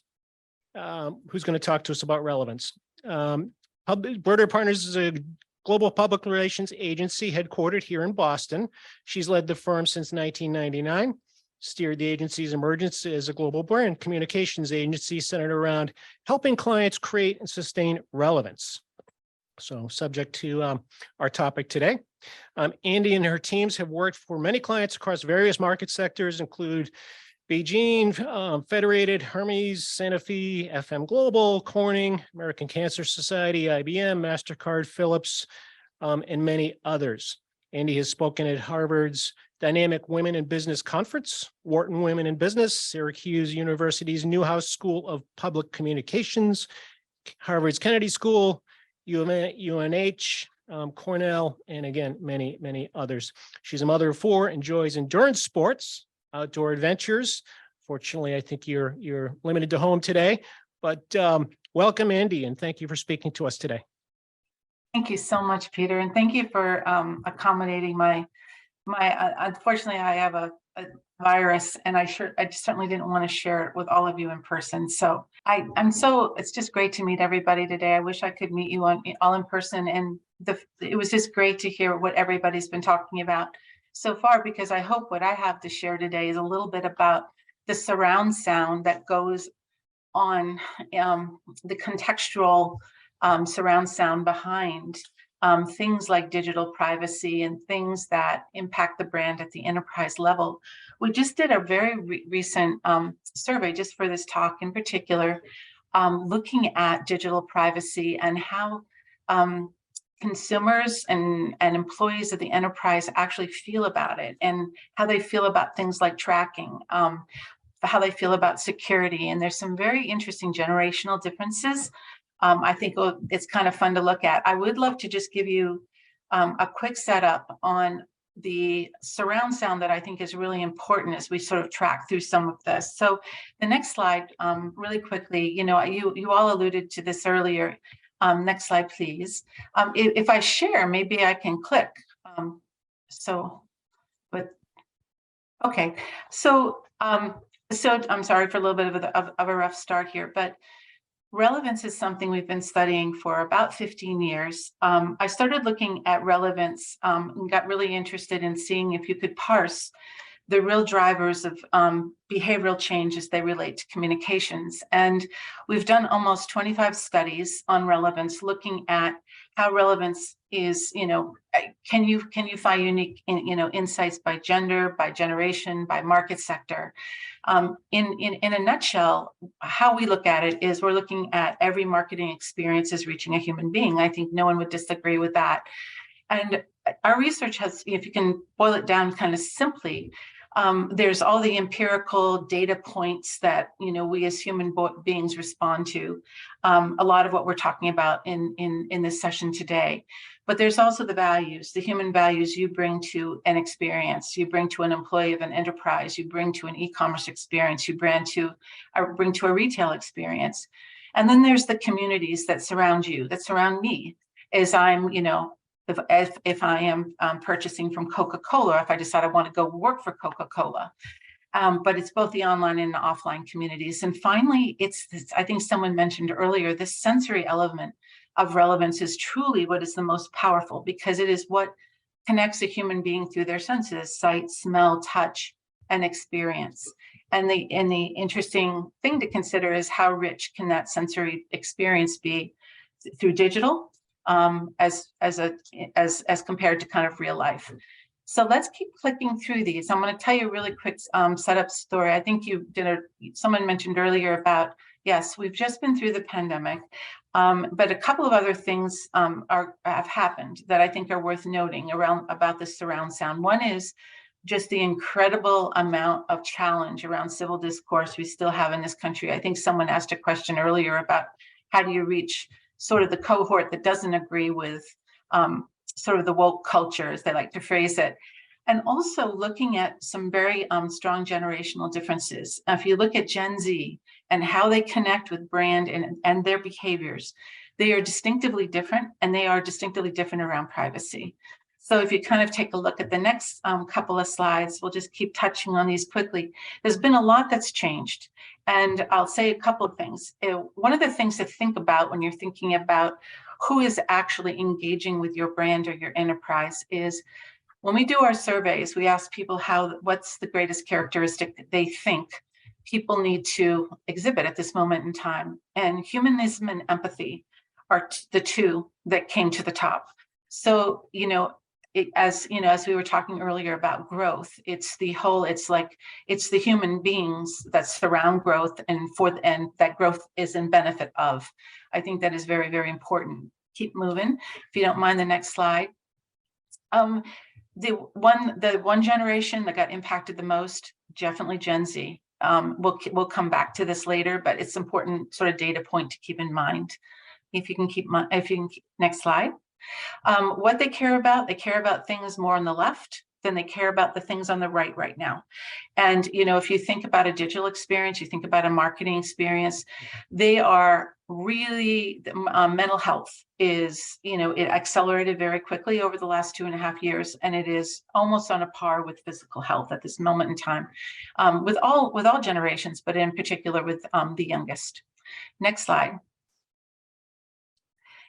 I mentioned this earlier about how important just transparency is. And I think, when I was listening to our first speaker, that the whole notion of being very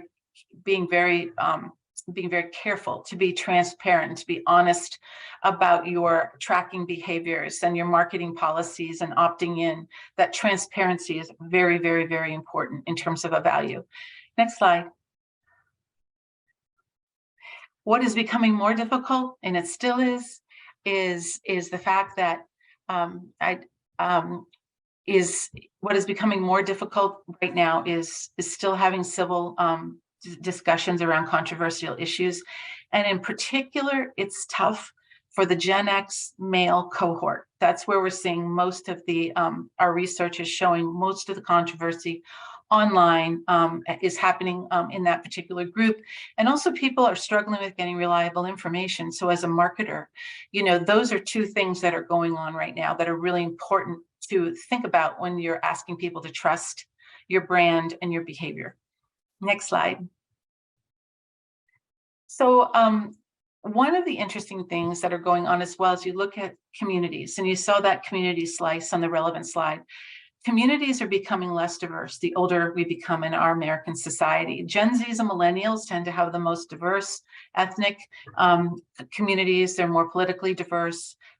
With Gen X is still the most economically diverse cohort at the moment, but it really taps into how people prefer and what messages they respond to. And it also is a real strong case for microsegmentation because different messages are really resonate with different age groups. That's nothing new. But it's become more accentuated over the last 2 or 3 years. Next slide. So important to know, large businesses are just slightly above media organizations right now in terms of the trust tier. And that's not changing. And I would say tech companies in particular are at the bottom rung of large businesses. Next slide. So another interesting fact, people haven't changed a whole lot as we went through the pandemic. They haven't sort of changed their core beliefs, but they have become more mistrustful. So those, again, it takes longer to build that trust and that permission to get them to stay with you, to stay with the brand experience. Once you're changing behavior and getting them to engage with your brand, how do you keep them? Next slide. So again, these are all things that connect, I think, to privacy. Let's kind of, what I'll just say, more and more is that the enterprise, the younger you are, you kind of are calling on your enterprise to take more of a stand, I would say, on political issues. The younger you are, the older you are, the less inclined you're going to want to do that. But CEOs of global enterprises are being put in a position, I think, of having to take a stance or not take a stance, but they always run the risk of kind of being labeled, a woke corporation, for example. So it's a slippery slope for a lot of people. If you kind of move on to the next slide, you can see that the younger you are, you really believe your company and brand should get more involved in issues. The older you are, and most CEOs are in the Gen X and Boomer kind of age range. So the tendency is going to be that companies should get much less involved. You've got 4 generations, sometimes 5 in corporations and enterprises globally right now. And so finding kind of common ground to agree on is one of the challenges of, I think, and, you know, and digital security and digital privacy is certainly can become one of those issues. Keep moving. So let's look at, I'm going to skim through this, but just next slide is just talks about how Gen Z is the fastest growing cohort in America right now. The next slide says they're going to be out earning millennials. So they're going to have the wealth in about 10 years. Keep going. So as we took a look, one more quick set of slides for those of you that are marketing and working with global companies. This is a survey we just finished. We started it last summer and completed it in February. And we were looking at an international sample. And we were looking at this is the topic of my next book, which is creating the relevant workplace, you know, and how do you create a relevant workplace in this moment in time? And you can see some very interesting data and think about global brands, like, as you said, PepsiCo, for example. The more mature economies are struggling the most with their employee base, in particular with Gen Zers. That's the group that's feeling less optimistic. They feel they can make less of a difference in people's lives. They don't feel they're as entrepreneurial as before. However, in some of these emerging markets, you've got an incredible sense of energy and excitement and entrepreneurial excitement inside their companies. Keep going. And they're very tech savvy. So they also understand the risks that come. They're younger, they're tech savvy, and they understand the risks that come with privacy and security. More belonging in the workplace in the less mature markets. I would say probably a mixed bag when it comes to equality and also diversity, equity, inclusion across the global spectrum. And you can see the charts on the right really break out the perception of the Gen Zers. Here's another issue to sort of pay attention to, I think, for those of us that are creating digital experiences and thinking about things like privacy. Right now, if you ask people why they're going to join a company, they'll say that money is only 50% of the decision. There's a lot of other things, softer things that factor into that, including, interestingly enough, the notion of fun. People want to have fun. And if you think about the amount, if you think about, digital marketing as an opportunity to sort of engage in that sense of fun, which I kind of put in the sensory quadrant, this is some very interesting data if you want to look at that. I'll show you in a minute. The other thing people think about are the ethics and good business practices of a company. And if a company does not have ethical business practices, and for example, if they're not ethical around their data, you're going to pay a premium to get people to work for you, almost 3 times the salary that you perhaps would be offering. So keep moving. Location map matters, so we have to think about digital privacy in the context of where people are. Most people want to work at home still, or they want a lot of flexibility. Keep going. And then we've got work-life balance and the role that our digital structure enables, facilitates, but also there's sort of there can be the flip side to that. And there's an isolating part of that I think people are really wrestling with. And this kind of comes out in the work-life balance. But all of these things connect to a person's or an enterprise, a sense of privacy. Let's keep going. Other than salary, these are things that that employees around the world look at, and they want to be able to travel. They care about their physical and mental health, and they want paid time off. It will be interesting to see if ease of use of experience, privacy starts kind of moving up into the top 3 factors over time. Let's keep going. So this is the slide I mentioned earlier. If you've got questionable business practices, that will cost you. And that includes questionable business practice about tracking people's behavior online. Keep going. What's becoming more difficult? No matter where you are in the world, people report that having civil discussions are tougher. They're tougher within their office environments. You know, making sure that you are providing very accurate information is incredibly important. People just don't trust their sources, and it's just not a US problem. People are very interested in staying connected, and they want to stay well. They want to stay fit. They want to stay happy. They want to stay healthy. They want to have fun again. So let's keep going. I mentioned this earlier. The isolation, loneliness, and cocooning is a real flip side to people that are living, shopping, breathing, entertaining exclusively on a digital platform. And we're seeing that really move into the Gen Alpha cohort. You thought our Gen Zers were our first digital natives. Gen Alpha is really taking that almost to the next level, where they're actually having multiple digital experiences at once. But there is a mental health side to this that's pretty extreme. Next slide. I think that I will skip this one. I'd like to move forward to some of the other data. I think I mentioned this earlier. Communities, the younger communities are expanding, the older ones are shrinking, and that is still that statistic mirrors in each country we surveyed. So it's a similar thing. Keep going. And we're asking, let's move to the next slide. You'll see I mentioned earlier that large businesses and technology developers, they're kind of at the bottom third of trust in institutions. So, you know, the enterprise has some work to do. I'm going to show you some data specifically around social media platforms and retail. I think you'll find interesting in terms of trust. The next slide. And you can see no matter what generation you're part of or you're marketing to or that work in your enterprise, you know, really one or two, security and control of personal information, number 1 and 2. That's the number 1 or 2 issue for them.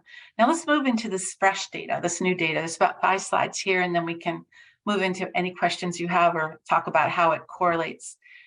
So when we surveyed people, we surveyed almost 3,000 people. We used Qualtrics as our platform. And this was, you know, a statistically valid sample size. Again, we asked people, what does digital privacy mean to you? And they talked about it in different ways. Some people just said it's about not tracking my activities. Others said you need to ask my permission before collecting or sharing information. Others said I don't want to be targeted by advertisers and spammers, and that I need to trust you to keep my information safe. Then a lot of people said, I don't know what it really does mean to me. I can't define that. The next slide. Digital privacy. If you ask people, if you define it as minimizing the ability of others to track your actions when you're either on the phone, laptop, or personal device, how concerned are you about that? When you give that definition to digital privacy as minimizing the ability of others to track you, you'll see there's a very strong majority across all generations that they're very concerned about the ability of enterprises to do that.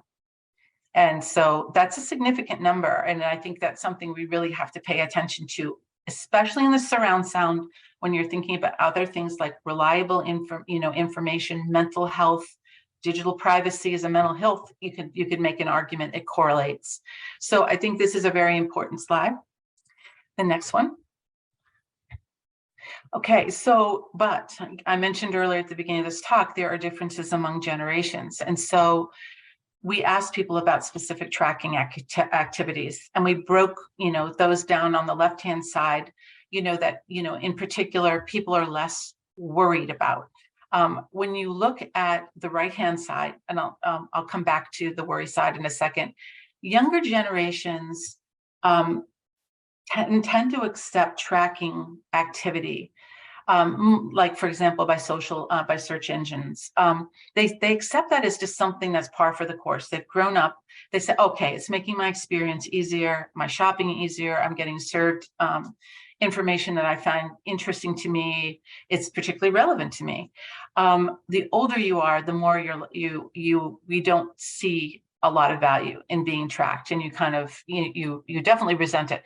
on the left-hand side, no one wants their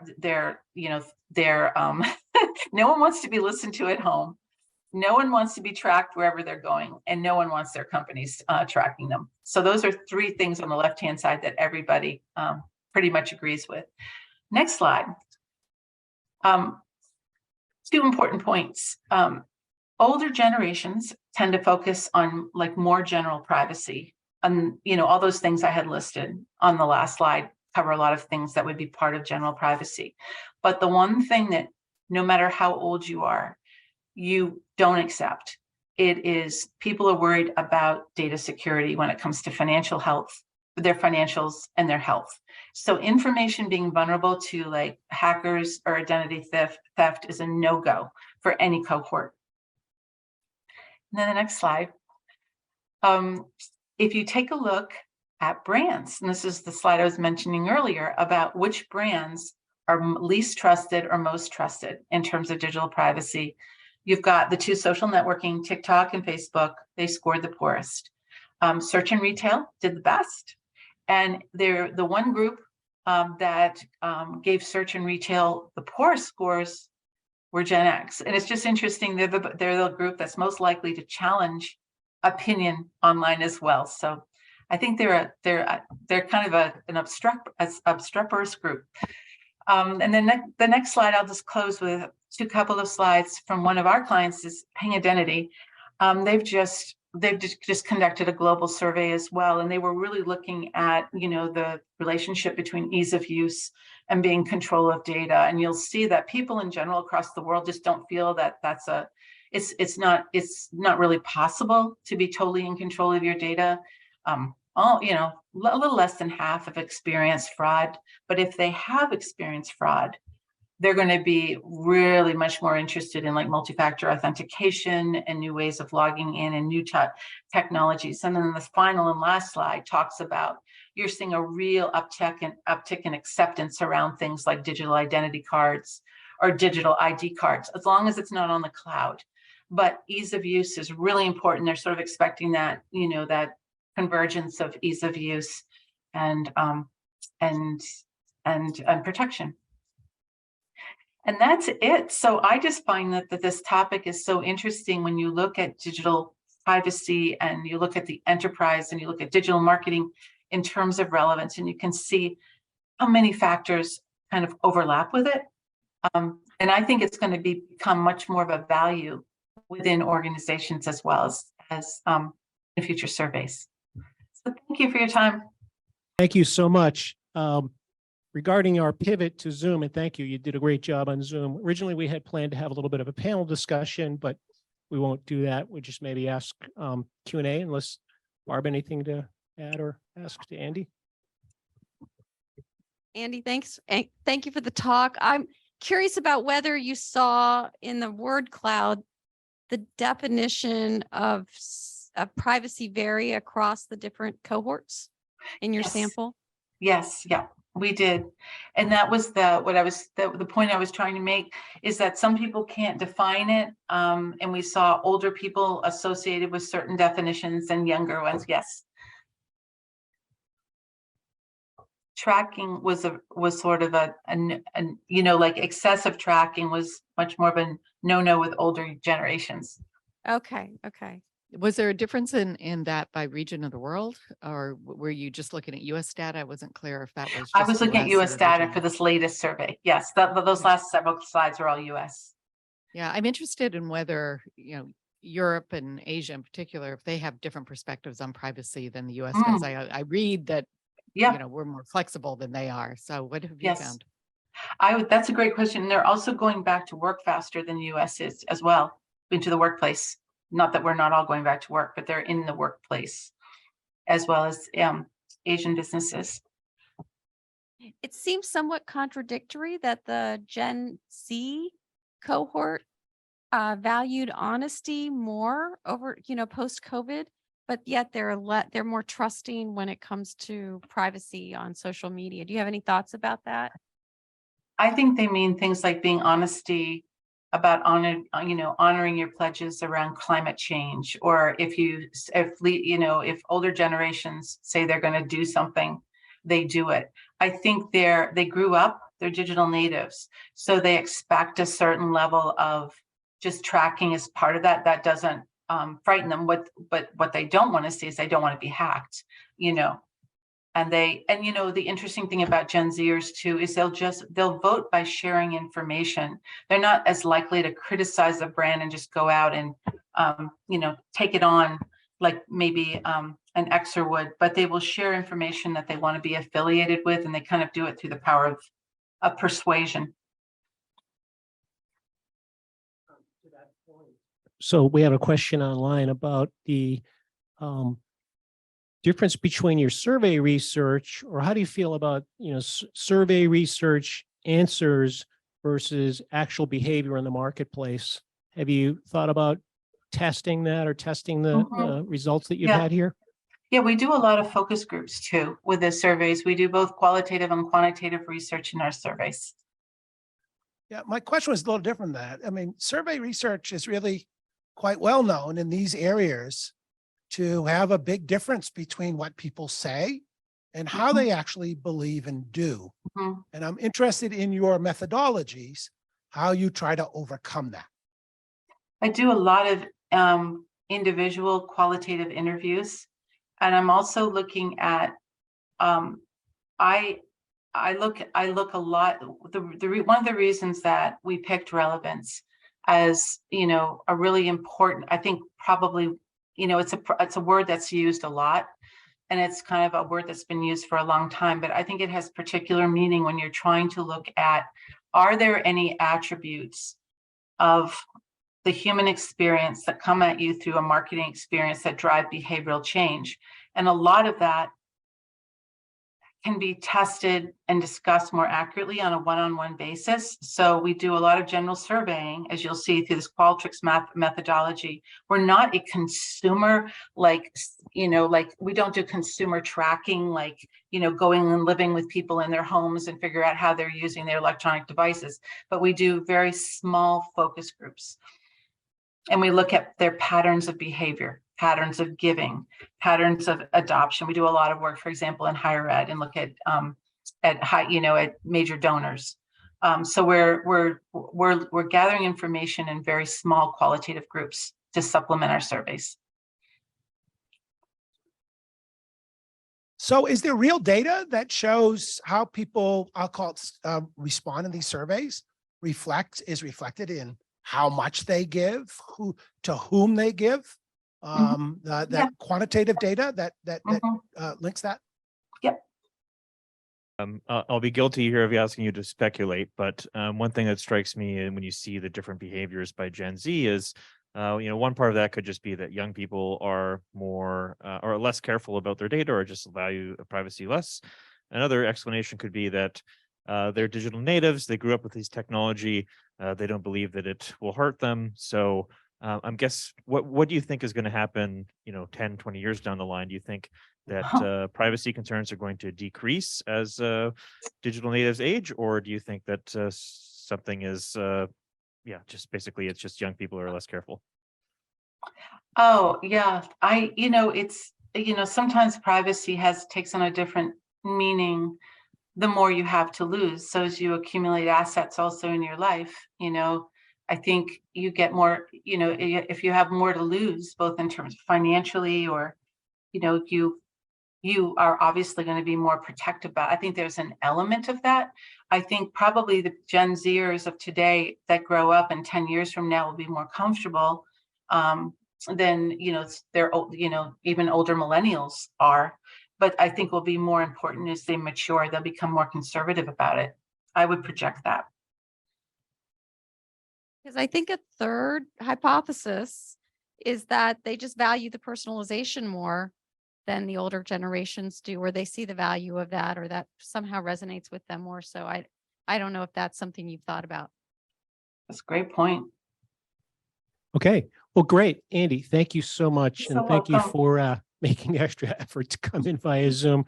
Really appreciate it. Great work you're doing and appreciate it. So we're halfway through what an industry perspective we've had. We've gone from David with the relevance and personalization of the technological implementation of such, which is very robust in his experience, to the CMO's perspectives on what's important, and obviously trust and brand empathy is critically important to relevance and privacy implications with Andy's work. We're going to take a break, and we're going to come back with some of our faculty speakers to get into more of this. So about 15 minutes, 20 minutes, and we'll come back. Thanks. For the second part of our session today, we're going to have a couple really powerful speakers. DK Lee is Kelly Question Associate Professor in Management, Associate Professor in Information Systems.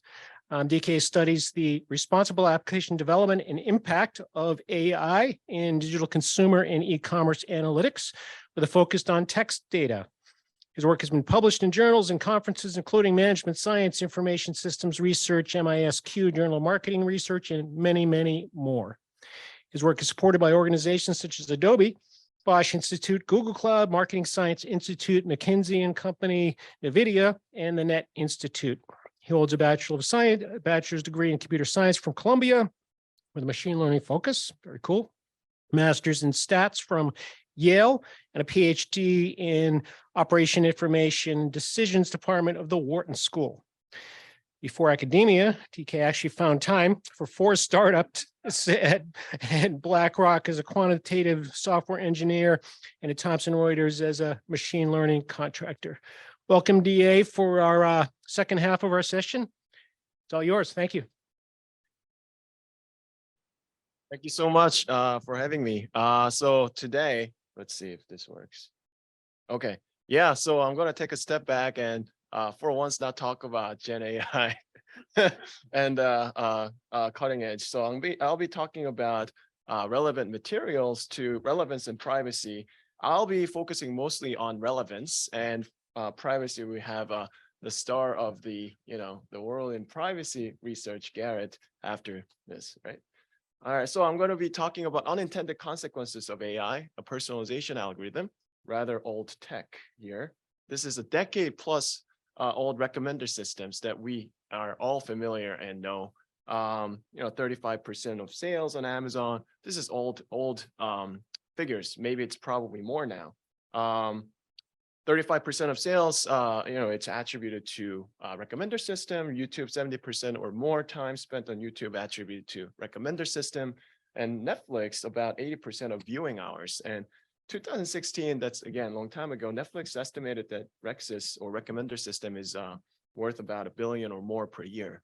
Right? So recommender systems increase sales and user engagement. Yeah, I mean, that's obviously, and we know that. However, I wanted to shift gears and talk more about the unintended consequences here. So we know filter bubble because this had influenced the election a while back. This is where when personalization algorithms like recommender systems or news curation algorithms create a biased and limited view of online content. And so people are pushed to spend more time or consuming content that they will like anyway. And they're more polarized to begin with. So there have been many studies about how the recommender system and e-commerce influence consumption patterns of consumers that use them. And because this has been going on for a long time. And for years, there have been studies that on the other, disagreeing. A lot of these are either lab experiments or actually just based on archival data. So there are studies that show that aggregate diversity at the store level, diversity of consumption increase. For example, all the studies on the left side, oops. And then the right side, all the papers show that aggregate diversity actually decrease. So competing sort of evidence.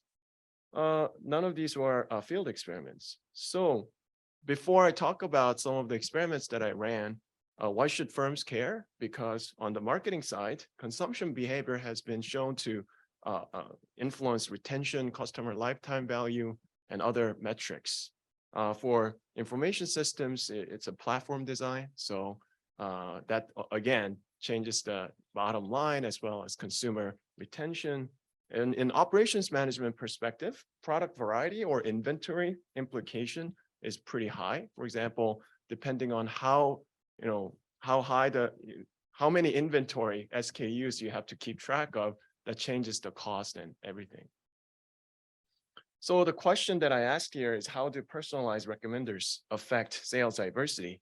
And this was done through running field experiment with a retailer online that also has a brick and mortar store presence. So we randomly assigned online people into control group, as well as 2 other different types of prevalent recommender systems. So there are technically about 3 different or 4 different types of recommender systems, but the most prevalent one on digital commerce is by far the collaborative filter, because you don't really need to go and tag product attributes, which is very costly. Collaborative filtering just works by looking at historical data of consumers who purchased or viewed things before and finding people who are like them and then just recommending. So working with a couple of analytics firms that provide these tools to different companies, we found that like 95% plus 98% at sometimes use this collaborative filtering, right? So on one hand, we have a view-based collaborative filtering. Basically, people who view this item also viewed, right? The other one is a purchase-based collaborative filter. People who purchased, I'm not pressing it, why is it? Okay, purchase-based collaborative filtering, which is basically people who purchased this item also purchased. So 10% of the people are randomly assigned to that. So here's an example of purchase-based CF. If you're shopping for a sofa, then you might see this panel in your e-commerce site, right? Then you can browse through and make a purchase. View-based collaborative filter works the same way, except it says people who view this item also viewed, right? And in order to measure this concentration of what people view and purchase, we use the standard Gini coefficient, which is basically if you draw fraction of sales versus fraction of product, you can draw this curve and you can calculate G, which is just the area of A over the entire A plus B. And this means if it's closer to 0, then you have an equality of all the products that's sold. So every product gets equal attention. And if it's closer to 1, that means it's a concentrated market. Blockbuster items are responsible for all the sales. So problem statement here was a simple. We have a couple of different treatments, recommender systems, R1 and R2. We only have 2 of them. And we measure Gini coefficients without the recommendation on the control group. And for the ones that we treated, we just calculate the Gini coefficient. And then we can see if the G of a Gini coefficient after recommender system is less than control group, that means it's promoting diversity. Otherwise, it's concentrating, right? So we looked at this and we use this permutation test to get the statistical significance. So here's a Gini coefficient difference. So this is, I ran it across different types of categories of product. You can see this, the Y variable is basically control minus the treated of the Gini coefficient. That means under treatment, Gini coefficient actually decreased, right? Yes, no, actually Gini coefficient increased, my bad. So control minus treated, so treated Gini coefficients were higher, and this was an item level aggregate purchase, which means that all across the different categories of product, people actually purchased less variety of products. So it was concentrating and push. This is true for view-based as well as purchase-based, right? The pattern is quite clear. Statistical significance is high across all different types of products, right? Apparel. And we also ran this with a different e-commerce company, same result. And to look into more details of some underlying mechanisms or try to dig and explore why this is happening, we actually concentrated our analysis on movie sales and genres. So you can see here again, this is aggregate item level Gini for both view and purchase. You can see the red bar here is the control group. That's the Gini coefficient of the control group. that's lower than everything else, right? The treated ones have a higher Gini coefficient, again, showing that diversity. I think there's like some automatic thing where it just like skips ahead. No. Yeah. So under the recommender system, both view and purchase a Gini coefficient increase, concentrating at the aggregate level. So, however, we then looked at the individual level, right? So what's happening to individual level? So aggregate level was at the store level, but we also then focused on our analysis at the individual level. Are they exploring more? Well, the point of the recommender system is to actually enable discovery, so people find more different, variety of different stuff, right?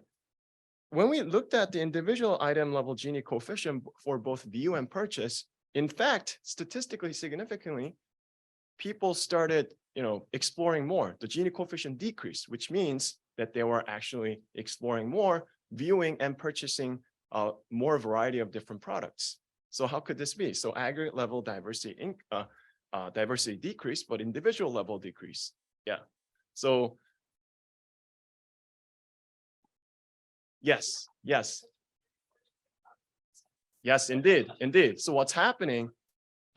This is because the collaborative filters are actually making everyone discover new items, but it's pushing them to the same set of items, right? The blockbuster items. And this is basically what we show. I'm going to skip this because it's literally saying the same thing, but we looked at the movie by genre. So on the left side, you have a genre cross-pollination visualization. The node here represent market share. For example, you can see comedy and action drama is the highest market share.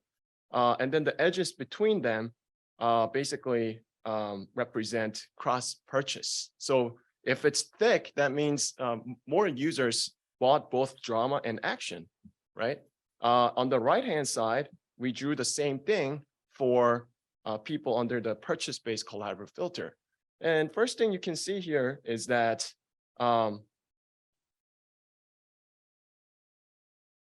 thriller, for example, on the control side, there's not many edges between the genres, right?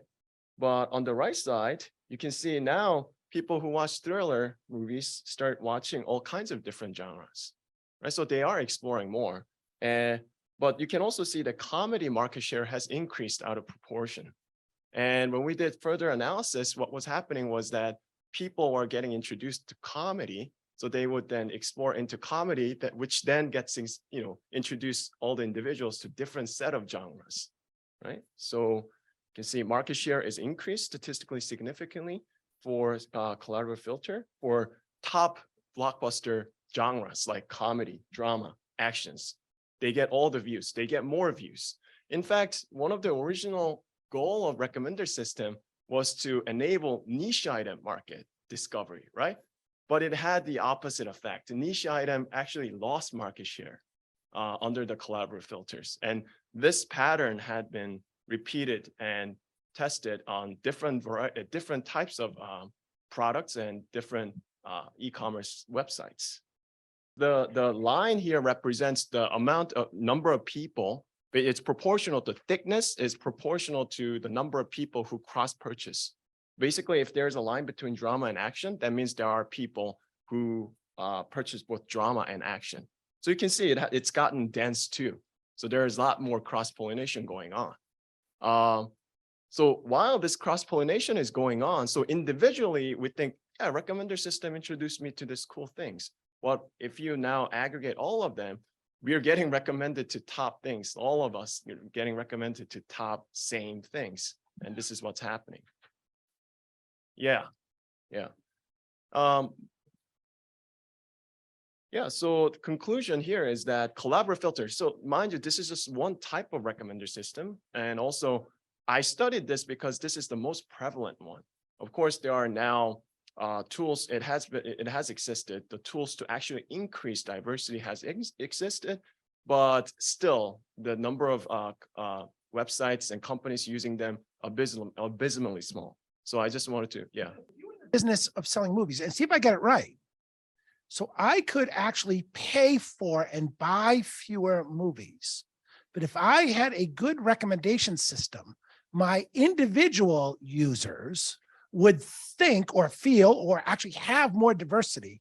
But in aggregate, I could have a smaller, I'll call book of new movies. Indeed. And if I got really good at it, I could start, I'll call it lowering my cost of movie acquisition. Indeed. Oh. Everybody consumes the same. But they'd be more happy. They'd be more happy. Okay. Yes, they'll be more happy. There will be more profit. I don't know if the profit will be higher because it's by movie basis, right? Yeah. Yes. So, but yeah, but at the end result, we all watch the same thing. Yeah. So individuals discover and purchase more variety of products, but they also we get pushed to the same thing. Experiment repeated. I mentioned that this is an old and rather simple personalization. But the impact it had a big unintended consequences. I just want to say this is like very simple and compared to generative AI techniques that we're all now familiar. So recent wave of AI tools will have even bigger and unforeseen consequences that I think we're going to find out for the next few years. And so that's big message that I've been saying. Sure. So if everyone's being pushed to the same titles or clothes or whatever, what kind of like are the attributes of a trendy title, or like what is it? Just like what is already big? Because comedy grew because it was the biggest one, right? Yeah. So okay. So this is a complex question that depends on a bunch of different things. So this is mind-boggling to think about because lots of the outcome of the algorithm, which has a feedback loop, is decided by the initial state, the people that the company trained their data on. So it could be random, right? And then the set of weights that they first used to train things on. And now if you do this in a perpetual sort of like a feedback loop, the outcome it's not predictable in a way, but what started is kind of random to begin with. That there must be a same thing going on wherever there is a personalization problem going on, right? Like for example, a dating app, right? Like who you get, shown depends on initial set of people who train the data. So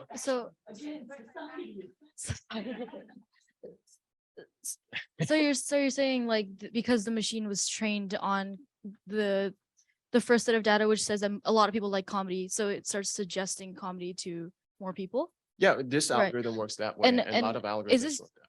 In general, is this always unipolar, or do we see like some things like, you know what I mean? I guess that depends. This is an empirical question, of course. Like you have to, like you will see all kinds of different things work out. Okay, thank you. Yeah.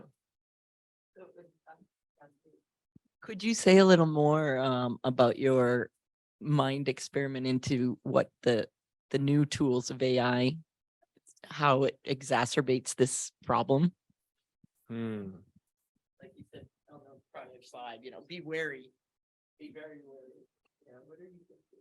Yeah, so the things that a lot of these things are going on right now, but just to give just a sketch of ideas, for example, a lot of companies have been using these generative AI tools for search engine optimization, right? So then search engine optimization, like, website content is now written by AI, but Google has an AI to fight against that. So it's now you have an AI fighting AI. I don't know what the general equilibrium, like the end equilibrium will be. You also have, think about like Alibaba, Amazon, like Netflix, they have like advertisements generated on the fly, personalized for you. Now Garrett's going to talk about how cookies might ruin this, but right, yeah, right, lack of cookies. But you could imagine companies personalizing advertisement on the fly. Then on the platform side, based on the personal preference, they're filtering this. So it's just mind-boggling to think about AI creating a lot of junks and AI filtering a lot of junks, and just war going on there. I think we're still trying to figure this out. What's happening to the entire humanity? We haven't had this long enough to see where it's going, but yeah. Okay, so then let me continue. Yeah, with so this was another study on the same recommender system. All I wanted to show here is how do product attribute influence recommenders efficacy. So I think earlier in the talk, earlier in the day, there was like a question about how do product attributes, change or the efficacy of personalization. This was just one example. And how about things like product reviews that we all consume to make a purchase decision, right? Are the reviews like electronic word of mouth and recommender, another electronic word of mouth, so to speak, are they substitutes or complements, right? So I'm gonna skip a lot of these and just go straight down to the result. So obvious result, recommender increased view conversion, conditional on views, and final conversion by 15, 21, 7%. So, but we knew that. But what we didn't know is that recommender systems, at least these collaborative filters, are more beneficial for hedonic products, things that they're not utilitarian, things like wine, perfume, and things like that. Recommenders had higher efficacy.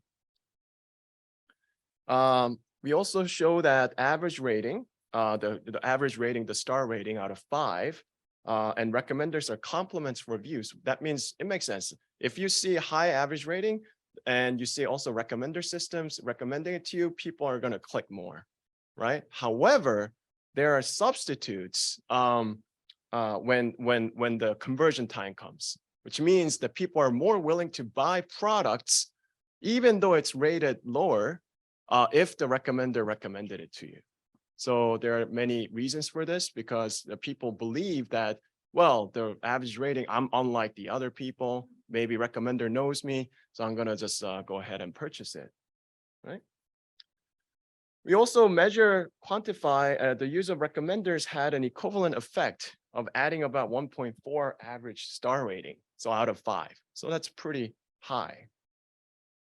And so conclusion here, product attributes matter. Recommenders interact with other web features like reviews. Implications high, so let's be wary of that. And lastly, this is not my research, but I thought this was super relevant. I had Tian-Shu Sun is a colleague who's at USC, and he had the just relevant paper, which is basically looking at the value of personal data in internet commerce, high-stake field experiment on data regulation policy. So he actually ran super high dollar value experiment with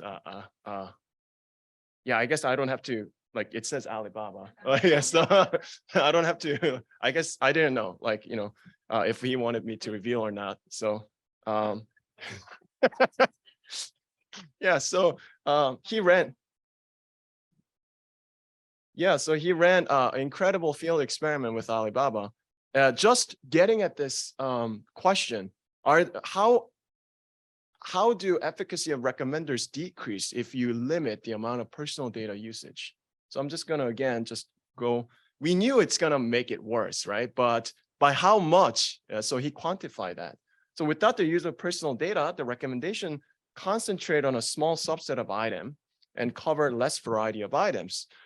That makes sense, but up to how much? Just look. Let's look at this figure, which is just, yeah, it's a stark sort of a comparison. So this is a CDF of a page view across item. On the y-axis, you have a cumulative probability, and then the x-axis, you have rank of the item.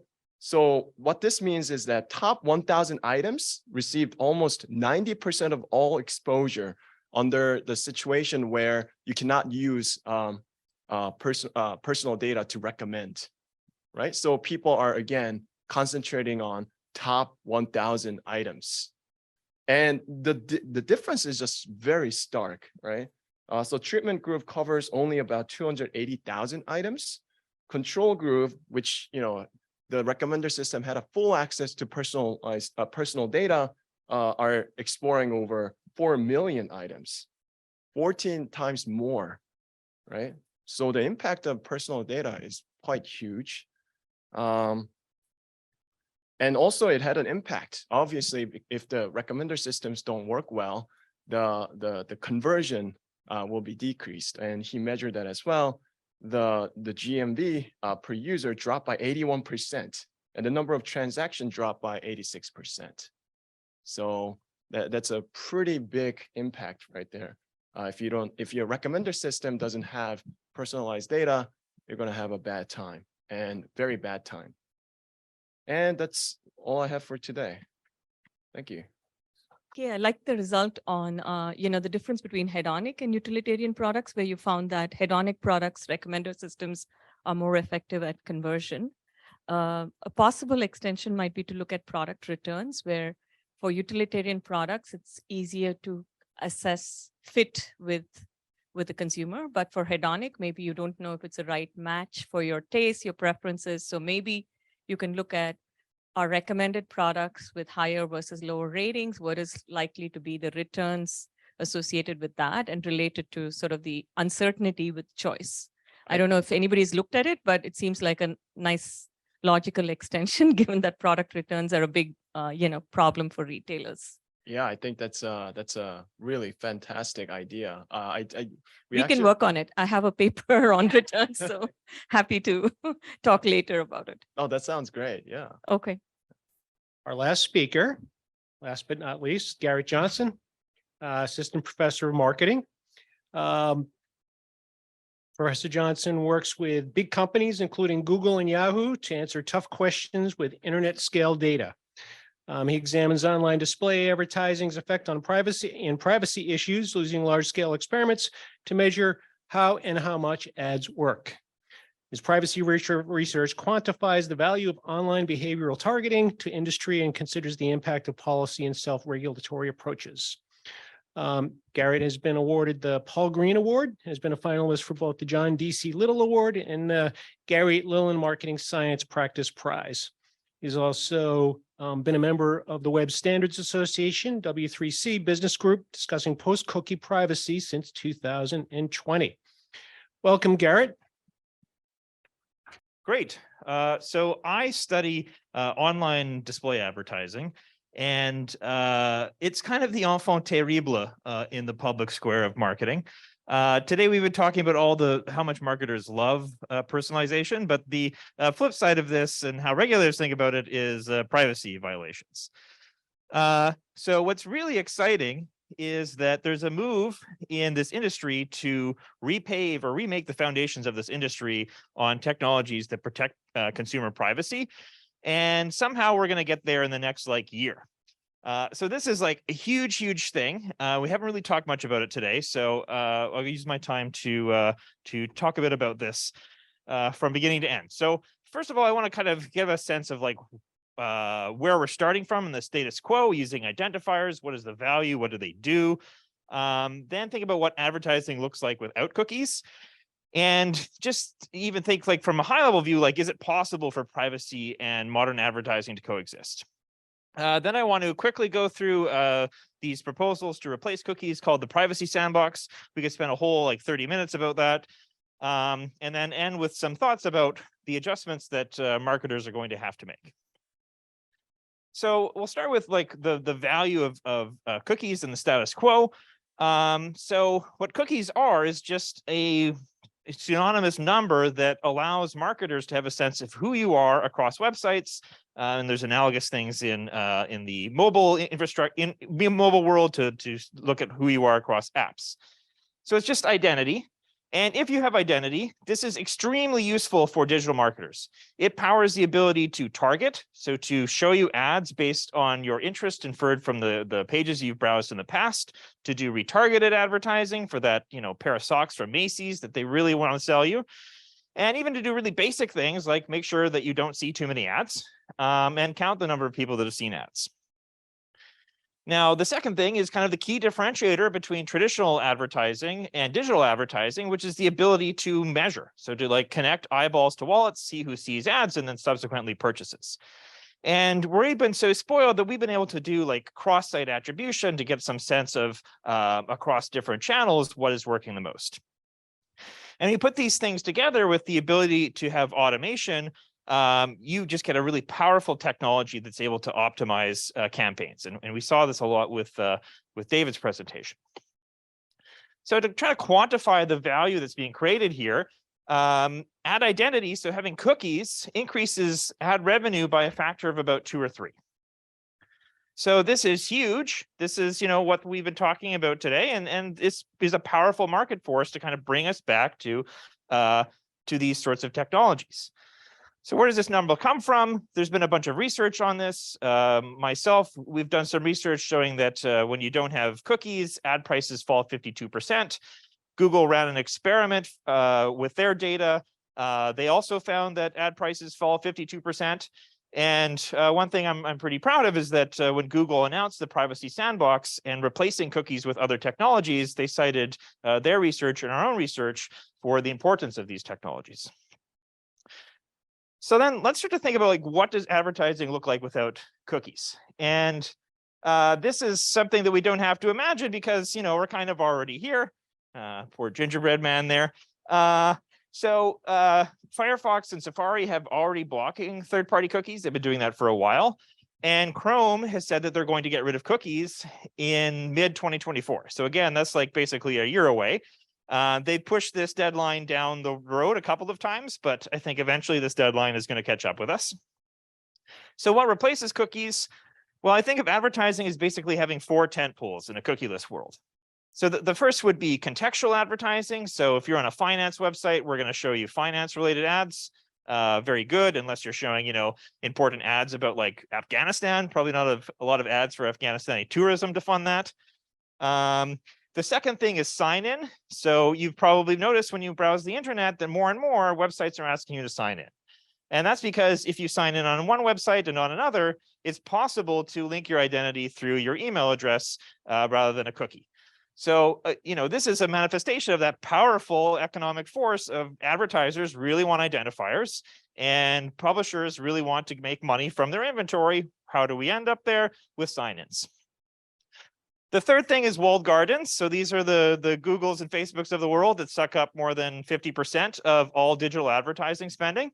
And they are certainly hurt if you get rid of identity. We've seen this with Apple's privacy moves. It's really hurt Facebook in particular and many companies. But the saying, in the land of the blind, the one-eyed man is king, really applies here. So these companies are so large, they have such scale, they have great audience, they have great targeting and measurement abilities, even when it's hampered by a loss of identity. So they do all right. And then the last thing is these total reworking of how advertising can work using privacy sandbox. So before we get there, I just want to try to walk you through like a high level understanding of like, is it even possible for privacy to coexist with modern advertising? Because it kind of feels like it can't. So, I'll start with the good news. And the good news is that, even today, when we've learned about the incredible possibilities of personalization and how much lower the costs have become to automate this personalization, it's never going to be worth it to go after an audience of one. It's never worth that cost. So advertisers and marketers, they care about large groups of people. They care about audiences. And this is good news for privacy. This can be a bit creepy. There's a bit of safety in the crowd, right? So where things get interesting is that advertisers have a very long list of things that they want to do when they're running these campaigns. So a very basic thing is they would like to know like who clicks on an ad. They definitely want to know who purchases. And they'd be interested to know who are the more recent information that's commercially relevant. So if Barb is going to paint her living room, it's going to be pretty interesting to see Home Depot if she's looking for paint yesterday. If it was 2 weeks ago, probably that's less interesting to Home Depot. Advertisers also care about reach and frequency. They want to know the number of ads that people have seen because they would rather show the next ad to someone that's seen 0 or 1 ad than someone who's seen 3 or 4 ads. And I'm sort of the cheerleader of this approach to life, but advertisers often want to run experiments to measure the actual increase in sales that they get from running ad campaigns. So what emerges is that there's a very long list of things that advertisers want to do, and identity, or having cookie identifiers, is an elegant solution that solves every one of these use cases. And what's kind of interesting is that, like, from a privacy perspective, advertisers just want to get these things done. They don't necessarily care about these, about individual pieces of information. They want to get these use cases done. And if we get rid of identity, it suddenly becomes very difficult to get all these things done. And so the approach I'm going to show you from Privacy Sandbox is basically to have different solutions for each one of these use cases, which is going to create some headaches. So, if we want privacy, privacy is a good thing, but it's intention. It's intention with our ability to measure and target, because obviously if we're measuring, real-time information, that's not the best thing for privacy. Privacy is also in tension with competition. It's in tension with competition because if you're a very large advertiser, you have the scale to do some of that segmentation within yourself that, if you're a small advertiser, starts to reveal information about individual consumers.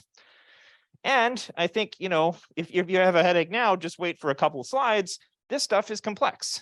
And so that is going to disadvantage, smaller companies that are less sophisticated.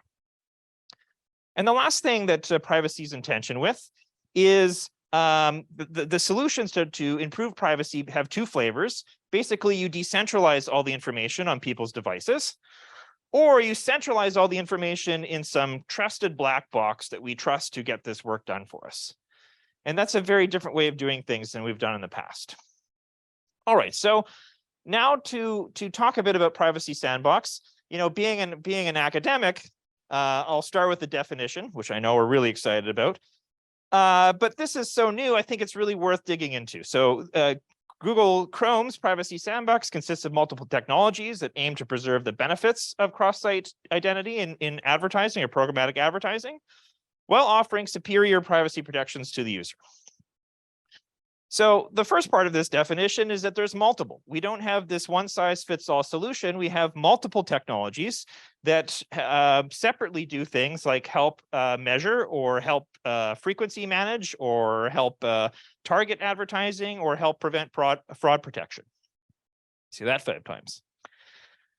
The other thing that's about this is that these are all technologies that have only recently gone from the proposal stage to being out in the world. And so that means that we don't really understand exactly how they work, especially at scale. And a lot of the details are still being refined, adding to our uncertainty about just how advertising is going to work. Again, this is like in a year. So for the benefits of cross-site advertising, hopefully I've convinced you that if you're an advertiser, you want to have more effective ads. If you're a publisher, you want to get more revenue. And if you're a user, you want to get content for free.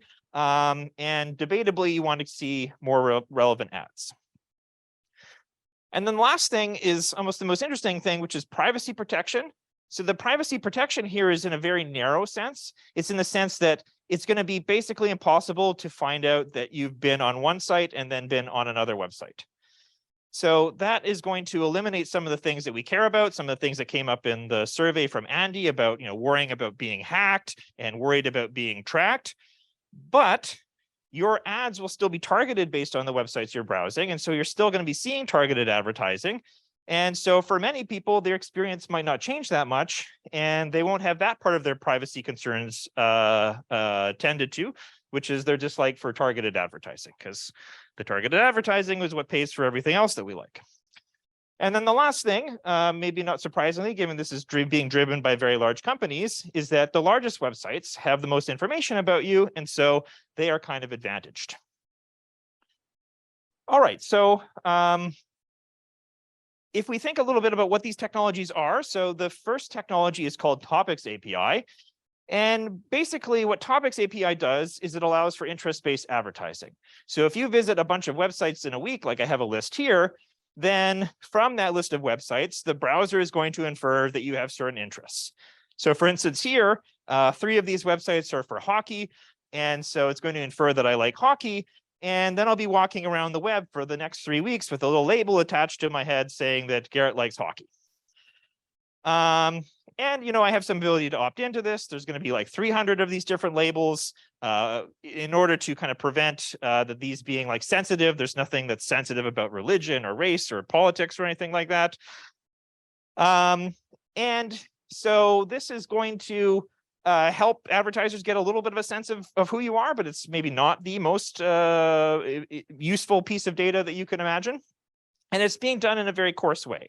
So literally, like if you go to tennissite.com, it's going to think that you're interested in tennis. If you go to site.com/tennis, it's going to say, we don't know what you're interested in, whatever site.com is. So this is really, really coarse, but it helps to unbundle users a little bit. Now, what I think is more interesting is the second proposal for Fledge, second proposal for targeting, which is called Fledge. And basically, it allows for very personalized targeting by keeping everything on your browser. So when you go to a website, like here, I'm going to Macy's.com and I'm seeing this amazing Darth Vader one-piece pajama suit. If Macy's wants to show me ads for these ads after I leave, they will tell my browser to put Garrett in an interest group. And here's the ad that we want to show Garrett when he goes to other web pages.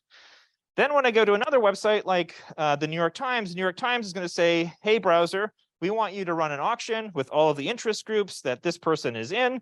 And based on that, show them a personalized ad. So then all that information stays on your browser and doesn't get shared, so that you can even have retargeting. You can have Macy's ads being shown on the New York Times without Macy's knowing it or the New York Times knowing it. This is a complete revamp of how digital advertising works. And it goes on. So the one thing I'll also briefly talk about is the attribution reporting API. So if we want to do measurement right now, we benefit from real-time instantaneous measurement, which is not good for privacy, right? If someone clicks on my websites at 3:45 p.m. yesterday and buys a pair of shoes, I can go look in my data and go see, oh, that was Pete that bought these pair of shoes. So in order to combat this, there's going to be two things. You're going to coarsen the information and provide like aggregate information, or you provide information with some random delay. And that's going to allow you to get some sense of how advertising works without, you know, evading people's privacy. So there's more. So there's things to root out fraud and to prevent fingerprinting. But you get a sense that this is like a complete redoing of how digital marketing works. So how does this work then? What are the adjustments that we need to make as marketers? I'm going to briefly share some insights from a paper I wrote with Julian Rung and Eric Seufert. This is not a ivory tower academic paper by any means. It's like a 7-page chatty paper. So I encourage you to check it out. And what we say is that this is going to fundamentally change how advertising works in 3 different ways. It's going to change ad strategy, it's going to change ad targeting, and it's going to change ad measurement. So on the strategy side, I think we've gotten very spoiled in digital marketing, where we've changed strategy to be one of continuous decision making. I mean, really, that was David's talk was about continuous decision making. You know, getting in a room, agile working, making tiny refinements to what you're doing, constantly optimizing. Now, these privacy-centric changes by nature are going to coarsen the tools that we have and the information that we're getting back in ways that push advertisers back to a more discrete strategic mindset. So, you know, one representation of that is that, yes, we think it's really cool that we can create like 10,000 different variations for an ad. But when we can only get aggregate information back on those ads, we're going to have to make fewer ads. So we're going to have to be a little bit more deliberate about the ads that we create. The other thing is that we are only going to get information back in discrete buckets. So we're not going to find out that, you know, Pete bought a $48.64 pair of shoes at 4 o'clock. We're going to have to say that like conversion number 1 of 16 happened. And we're going to have to think about like how we're going to allocate those conversions. And we're going to want to do those in ways that are intelligent, that reflect like the customer lifetime value that are associated with these events. So in the past, we got very basically continuous measurement back, like in real time, about the amount of spend or types of events that happened.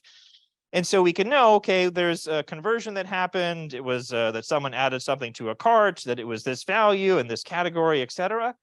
So these technologies, they restrict the number of, they basically say, we'll tell you for 16 possible events, we'll tell you the counts of those events. So now you can't just have like all the events you can imagine. You have to say, okay, views, that's going to be number 1. Adding to cart, that's going to be number 2. And purchases are going to be numbers 4 through 5, and we're going to rank them by the sales amount. So you have to be, pretty strategic about how you're building your data collection in this world. Yes, you're bucketing. You have to bucket absolutely everything, including some things you might not think will go together, but your hands are tied, so you have to bucket them.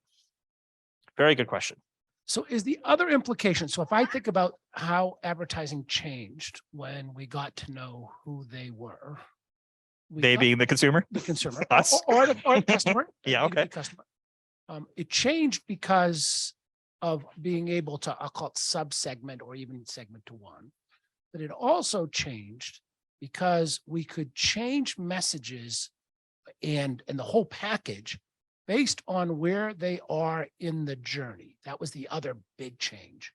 So will both of those get changed in the new scheme or just the first thing? So the first thing again was like personalizing. I'm going to call it who they are, and that drives all sorts of personalization. But there was another thing is I didn't just know who you are. I also knew where you are in the journey. And that may have been the bigger thing for advertisers, because if I knew you were just peaking versus looking at it seriously versus about to buy, it really changed what I did with you. Yeah, so I think, this goes back to what I was saying here, that we've kind of got spoiled, that we've been able to do everything continuously. We've been able to personalize. We've been able to get continuous measurement. We have to move to a more discrete mindset. I think, hopefully what seeing that some of these tools from the Google Privacy Sandbox, like you could see that there's different ways you could do that. So for instance, like instead of just using Fledge for retargeting, you could sell Fledge interest groups if you're having mattress reviews, so that mattress websites would be able to find people that are in market to buy a mattress. Maybe that's a little coarser than what you have in mind, but that is better than so currently the Apple approach to things is basically burn all of identity down or get consumers to opt into it using scary language. And the only thing that they provide is measurement. So that's what's really tanked everything on an iOS device or Safari, is you get some ability to get very noisy signals back about effectiveness, but you lose that ability to target or know who the consumer is. So you're kind of flying blind. You're definitely not going to know the individual, and you might have some sense of where they are in the journey if you're being creative and using, this is for Chrome, so you'll have a better sense in Chrome if these technologies push through. Right now in Safari and Firefox, you're basically flying blind. Yeah, Ashuba. This is fascinating stuff. I had a question about, the shift in advertising measurement that went from aggregate models to disaggregate models. It went from sort of not knowing what part of your advertising worked to being able to have attribution. So in some sense, are these developments shifting us back to a world of aggregate models with sort of the traditional marketing mix models coming back into play, because we no longer have the ability to do the granular attribution? Do you see that as part of? So good. That's the next slide. She's seeing the future. I had to write a whole paper about this. She can see it in like 2 minutes. Yes, that's exactly where we're going, because we lose that lose that ability to that view into the customer journey. Great question. Thank you. Thank you for interrupting the monologue, which goes too fast. So I wanted to talk about the two remaining things, which is targeting and measurement. So on targeting, Topics API gives some information about who the user is. They're walking around the internet with something on their forehead. For me, it's hockey. I just engaged with somebody on Twitter who, for them, it's email, which you might imagine is not the most commercially relevant thing that you could have about somebody. But effectively what this does is that it unbundles users, right? TV advertising is a lot more engaging, but you're engaging with groups that are kind of whatever population is watching that TV show at once. The promise of digital marketing is that we unbundle the audience into people that have different interests, and so Topics API can help with that. So if you're an advertiser and you're trying to prospect, this could be useful. If you're trying to run these optimization models to get a sense that, okay, on cooking websites, people that like tennis seem to perform less than people that like hockey, this can be useful for improving your optimization methods. But I think really the hope of these technologies rests in Fledge, because Fledge allows you to continue to do retargeting, which is probably one of the most valuable uses of digital advertising. It allows you to do some affiliate targeting, like the example I gave of finding people that look like they're in market for a mattress, and some behavioral targeting. So that would be a great way to find out, if people are on cooking blogs, then maybe, and that's interesting to people, then you could sell the right to create these interest groups.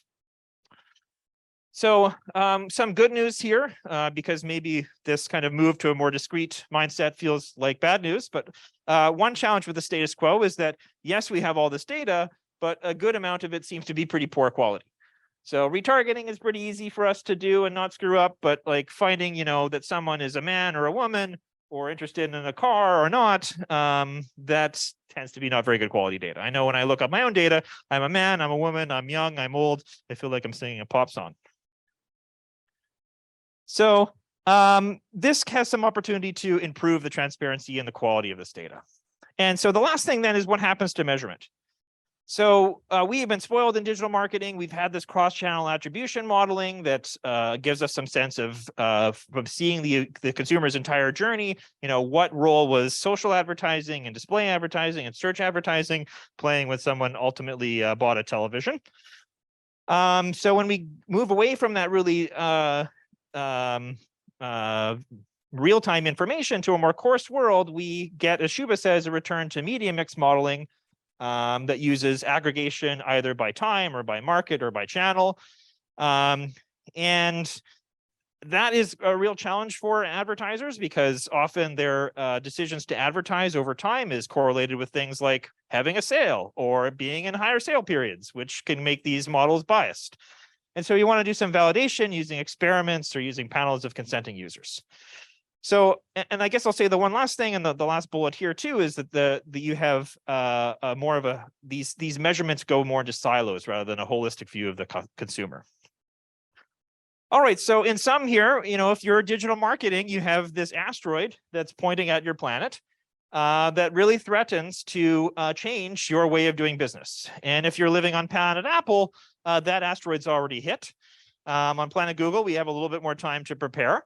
But it really changes how we're going to do things, and we need to change our mindsets about how we do digital marketing. But the payoff is a marketing that's more respectful of consumer privacy, more respectful of laws around the globe that are continuing to add complexity to business makers' decisions, and ultimately we hope takes us to a better place.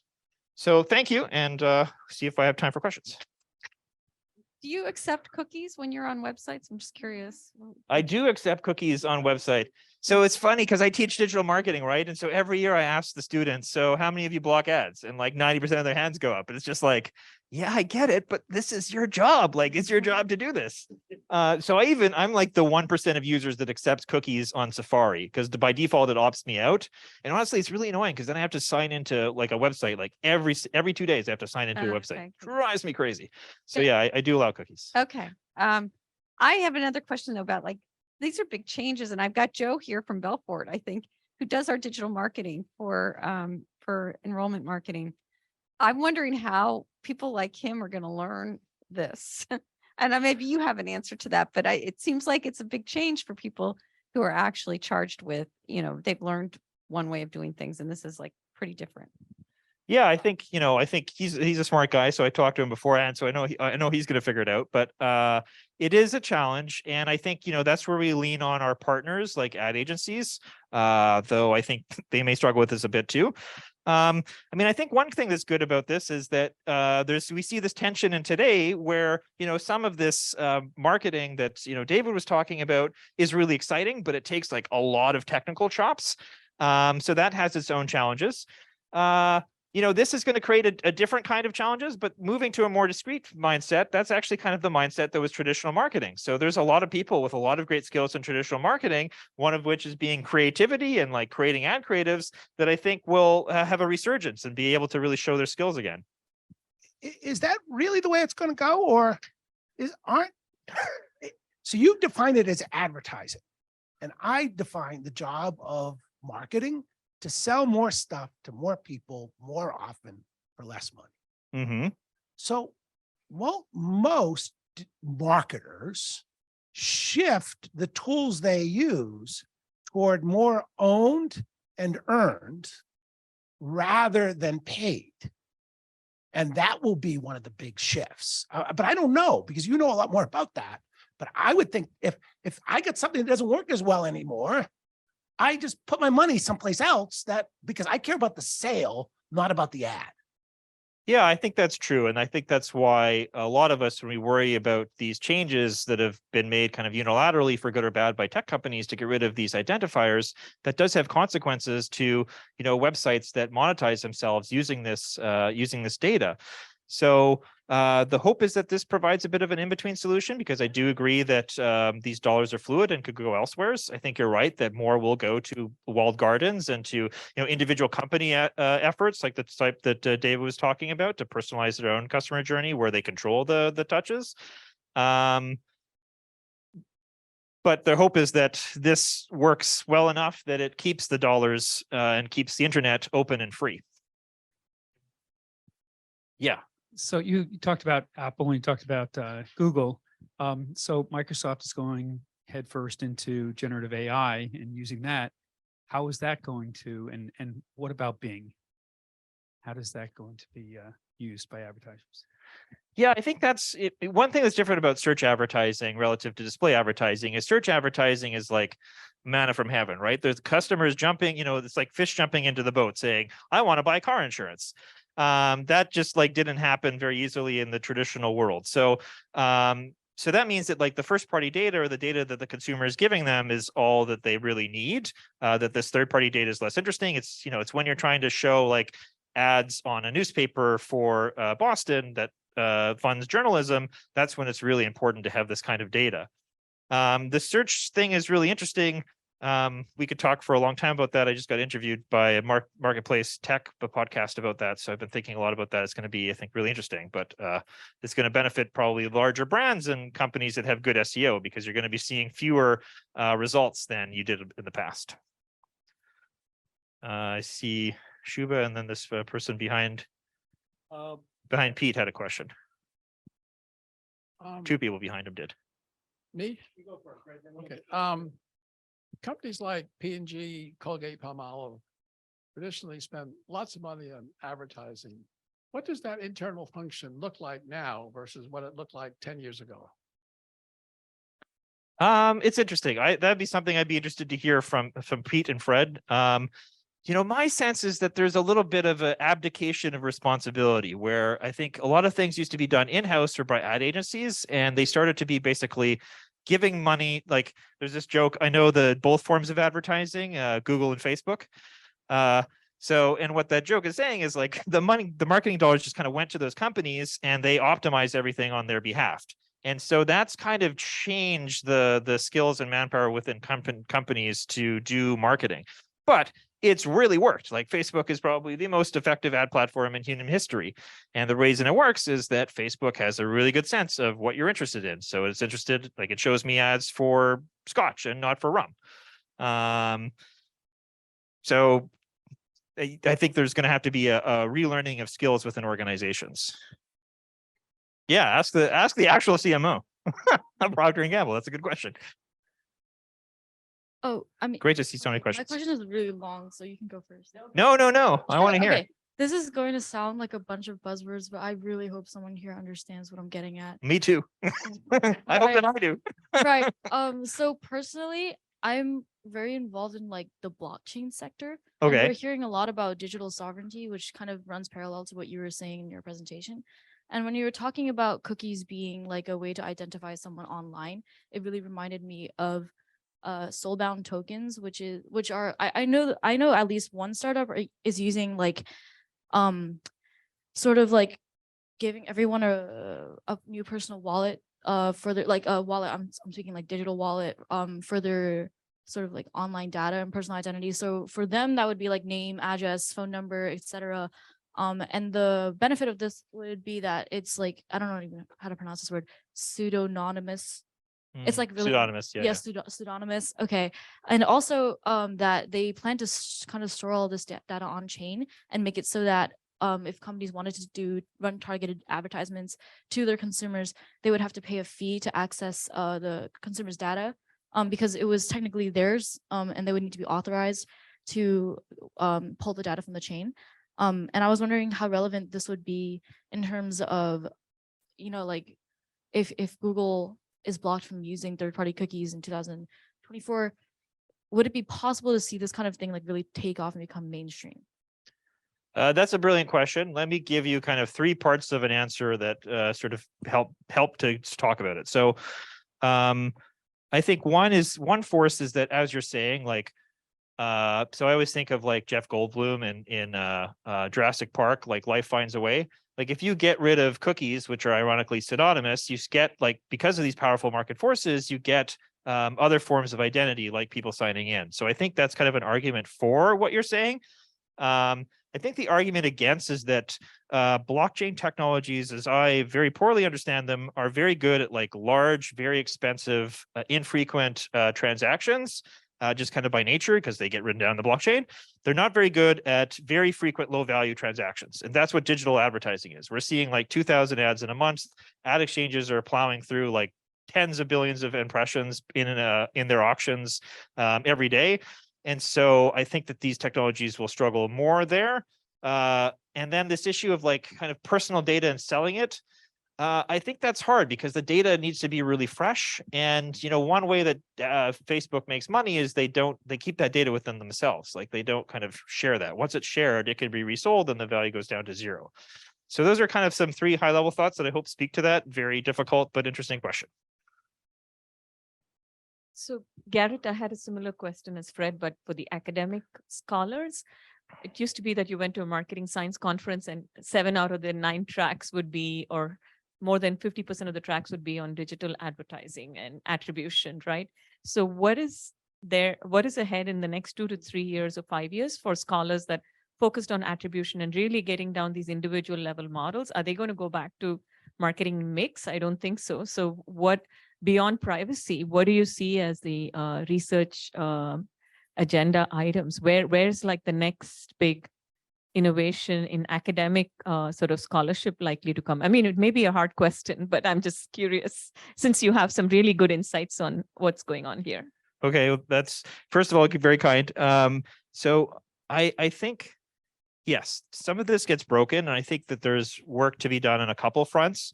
One is that I think we go back to this aggregate measurement, but I think we try to marry it more with the toolkit of causal learning that we have now. So marrying it with experiments, marrying it with difference and control, synthetic control approaches. So if you look at like Facebook's tool for attribution, that's what they're doing, is they're using like synthetic control to be able to try to improve these models.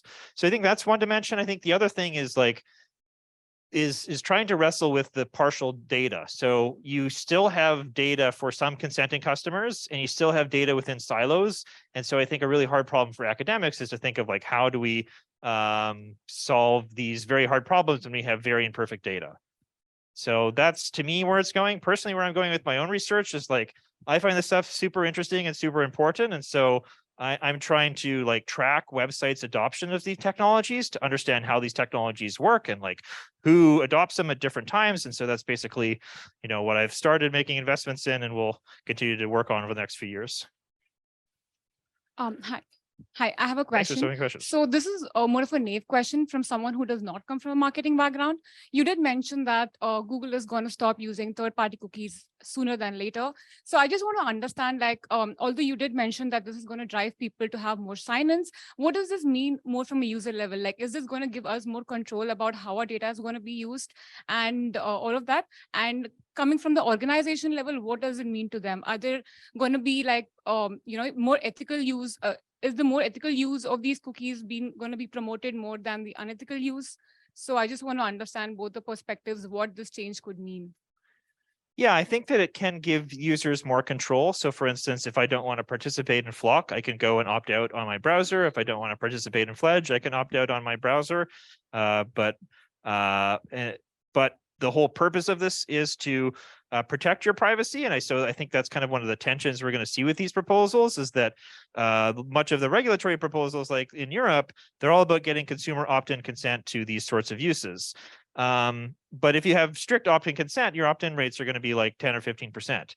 So we have this new technology that's supposed to kind of solve the privacy part of that. And if we ask people to opt in, that's still going to be like 15%. So we're not, so, maybe we need to be making a different decision in a world with more privacy protective technologies. I think that's one part. In terms of the experience of the consumer, I think that's the real vexing issue here is that, like, if what really upsets you now about digital marketing is seeing retargeted advertising for the pair of socks that you didn't purchase, like, we'll still have that, perhaps even more of that in a world that only can do those sorts of advertising. And so then it's like a really interesting thing. It's like, well, maybe I can convince people in this room that, like, that's okay. And I can show you maybe some figures and some math that convinces you that that's okay from a privacy perspective. But for the everyman on the street, the experience doesn't change. And so maybe they are suspicious that their privacy is really being respected. And I think that is like, wow, is that an issue, right? Because we're in the data economy. We are so dependent on data. We're also so scared about privacy. The future is to use these technologies to have the best of both worlds. Wow, it's going to be hard to kind of, for all of our society to get our heads around this. A wrap-up question? Yeah, this is both you and Duncan, right? Because you guys have said this is what a future looks like. And it's an AI future, it's a privacy future. And if I think about the two of you, you are so well positioned for this future. But I also think for marketing purposes, it's always great to have a triad, right? I can think about that story out in the market about Questrom. So what is the key skill that would be, I'll call it the third one of you, a set of capabilities that Questrom should get to get ready for this future? I mean, I think on the faculty side, yeah, who's the next one that you need for this to all work? I think that's a interesting but hard question. I think of it more from the student's perspective, like, what do we need to teach our students? And I think a big part is just flexibility, right? Like, so much of the stuff that we've been talking about today and that's sort of skirting in the background here, the ChatGPT stuff, like, that is happening in the last months or years. And it's going to really change marketing. And I think we really need to dive into the frontier and teach our students to be really flexible, because this is going to be a huge adjustment for our entire society, and our students should be leading that. I keep worrying that he's going to throw that mic at me, but so far he's happy. So what my question was in terms of the teaching piece of it, if we're teaching people how to do something very specific, how do they, because it's not going to be the same thing. You're going to have to change. What is it that we really need to teach them around digital marketing? I mean, you say flexibility, but what is that? Is this stuff that you just basically can kind of teach yourself anyway? Then yes. Okay. It's just so hard. Yeah, I think it's kind of a dedication to lifelong learning. And that's like, I try to get my students to be learning things outside of my class. That's why they have them like do Google Analytics and take that. That's what I just had as my exam today. They are taking these courses outside of class. Yeah, especially with David's class or David's talk, it really struck home to me is that, like, marketing is increasingly like marketing technology, which is working with this constellation of companies that help you orchestrate all this complexity. And how do you teach that to the students when that constellation sort of changes all the time? So I think, there's general principles, but I think at some point you sort of have to dive in and teach them the constellation as of 2023. And it's a lot more work to keep your class updated all the time. But once they've kind of understand the general principles and have some experience doing it once, the hope is that they can keep going as this wave keeps pushing forward into the future. Yeah, so I think one of it is, just having different courses with different flavors that teach them these things in depth so that they understand that, like, marketing is not just, the same, 3 letters applied to the same, 1,000 problems, that it's, a long sequence of skills. So the takeaway is that people need to be coming to Questrom for executive education. There's got to have continuous learning because, this stuff is very difficult and we always have to keep on the forefront of what we're learning. So I was gonna try to This is actually a build serious on, thing, though. yeah, I It's was reasonable. gonna This is a try to reasonable comment. answer Fred's question and speak to Shuba's point. One of the things that Dave did not mention, nor did Nick, is the fastest growing part of media spend for marketers now and CMOs is programmatic buying. And I don't know if you talked about this, Garrett, in your notes, but fraud is rampant, and we believe that only 15 cents on the dollar is actually getting to reaching the consumer. So that is one of the places where study is needed, is that. Yeah, so automation, I think, is still possible in a world where you're using these different toolkits. And so I think programmatic is still very valuable. The specific question about fraud. So the thing the problem with fraud is that nobody actually knows how much fraud is. And so the statistics you see out there are very reflective of whether you think everybody should put their money in digital marketing, or whether you think that, you should just sort of be a Chicken Little and sort of say that everything's broken all the time. So the true answer, I don't really know what it is, but yeah, this idea that 15 cents is real is one I would reject. I think it's still much higher. So how's it working here? So there's a proposal that's part of this, because certainly one thing I contend is that if you're trying to look for fraud, it's pretty damn useful to know what a user is identified with. So if you see them doing a bunch of weird patterns, that you think that they're a bot. What this does is it basically has something called trust tokens. And the basic idea is that I'll go to a website, let's call it Facebook, and Facebook will say, we think that Pete is real because Pete goes and posts pictures of his daughter getting ready for her wedding. And so we think that he's real. And so we're going to give his browser a bunch of tokens. And all those things are going to do is that when you go to another website, that other website is going to say, does Facebook believe that Pete is a real user? And it'll just say yes or no. So it's no detailed information. It's just like a yes or no answer, or maybe like a 1, 2, or 3. Yes, maybe, no.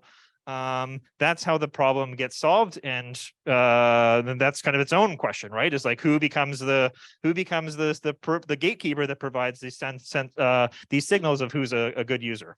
So this is kind of outside the siloed, centralized groups of Facebook, right? So within those siloed groups, you'll still have all the tools we currently have, right? Like we're not losing the ability within those centralized data groups, with the exception of losing Chrome, right? So like within Facebook, you'll have it. Within these gated communities, you'll have it. Within the login shared domain kind of thing, you'll have it, right? Like, so that part's not going away. Yeah, so this is where it's really interesting. Like this is where in the land of the blind, the one-eyed man is king. Yes, Facebook will continue to have huge advantages, Right. but there's so a that means they're really gonna continue to. but what they're missing though is the measurement piece, which allows them to go full circle and optimize their campaigns. So Facebook did some really interesting research with the professors at Kellogg and Booth, where they shut off this outside data. So they said, let's just optimize campaigns versus clicks versus let's optimize by who actually buys. And the value of those campaigns fell by about a third. Like 40%. So like the value of knowing who purchases offsite is incredibly valuable. And so that's why Facebook is trying to tell its small vendors, like, come sell on our website so you can complete this measurement loop. And the other thing that's happening is that if browsers are going to prevent all this stuff from happening, then these websites are going to share things through the back door, aka server side. They're going to say, okay, this person clicked on this ad, so we know that they're coming from Facebook. Or they're going to say, oh, well, we know their address and their phone number and their email address. And so let's ping that back to Facebook so Facebook can say that whether they know this person. From a privacy perspective, you'd be pulling out your hair. But again, life finds a way. These marketers don't want the cost of their campaigns to increase by 40%. That would put a lot of these companies out of business. That's what's happening now with Apple's ATT, is like some of these e-commerce companies are really, really struggling. So yes, there is a lot that's being lost here. So I think just to build on to the question from back there. So I understand that like applications like Instagram and like Pinterest, they have like integrated shops where you can buy things that you've liked before or similar things. Yep. Are those like based on cookies as well? So would we lose those? or are those like the next big thing? No, that's the whole thing, is that it's all within Facebook. And so it's all the fact that you're logged in, it's all through your first party identifiers rather than third party identifiers. And so that's the huge value, is that, like, you know, Facebook, if you're a coffee advertiser and you're selling your coffee on Facebook, they're going to be able to figure out that when we show these people ads, even though they think they look like they would be people that are would like coffee, they don't. These other people that have these slightly different attributes, they're the ones that really want to buy coffee. If I'm using Google Chrome and I'm signed in through my Gmail, does that count as a sign in for like the entirety of everything? Oh, that's a beautiful question. So if you're at Google, they say yes. They say, we're going to take your logged in Chrome data and use everything we know about you to augment the value of advertising. But to Google's credit, they have said, okay, well, if we're going to get rid of the toys that everybody plays with, which is the third party cookies, we're not going to just go and use this back door, which gives us a God's eye view of everything that's happening. We're going to abandon that as well. And they've committed that to the regulator that's investigating them, which is the British Competition Authority. So they're going to abdicate that. Thank you.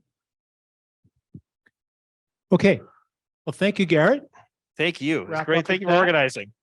So great, great afternoon. Thank you very much for bearing with us for the past, God, it's been 4 hours. Time flew by. So we're going to try to go through the video and go through the transcripts and put out a recap of this program today, perhaps a white paper on all the interesting things we talked about. If I were to grossly try to over summarize here, what I came away with was we saw best in class personalization with Dave Edelman, like fantastic use of technology and data and people and talent, right? He showed us what great really looks like, but using data, right? Then we heard about the CMO's opinions and attitudes that relevance does matter. They want it, right? And talent also matters to drive that relevance. We heard about a lot of data from Andy, but consumers, maybe more with Gen Z, know they're being tracked, but do they really care? And we're doing more research with the Institute right now to find out more of that. And early indications say that they still buy from sites that might track their behaviors. So lack of personalized data hurts diversity of offers, right? Is it hurting our social good because we're homogenizing everything into certain products, right? And certain recommendations, certain behaviors. And finally, there are potential solutions, but are they perfect? Are they worse? Or are they just not great? So I come away with the question of what problem are we solving, right? I mean, if there's really not any damage being done by personal data being tracked, and if it's actually potentially improving the state of social good in business, I'd love to hear people's opinions, what you think, or we can kind of, send out our recap and get a conversation going. But to me, I don't know if you'd all agree, but that's the conversation that we need to address. Thanks, everybody.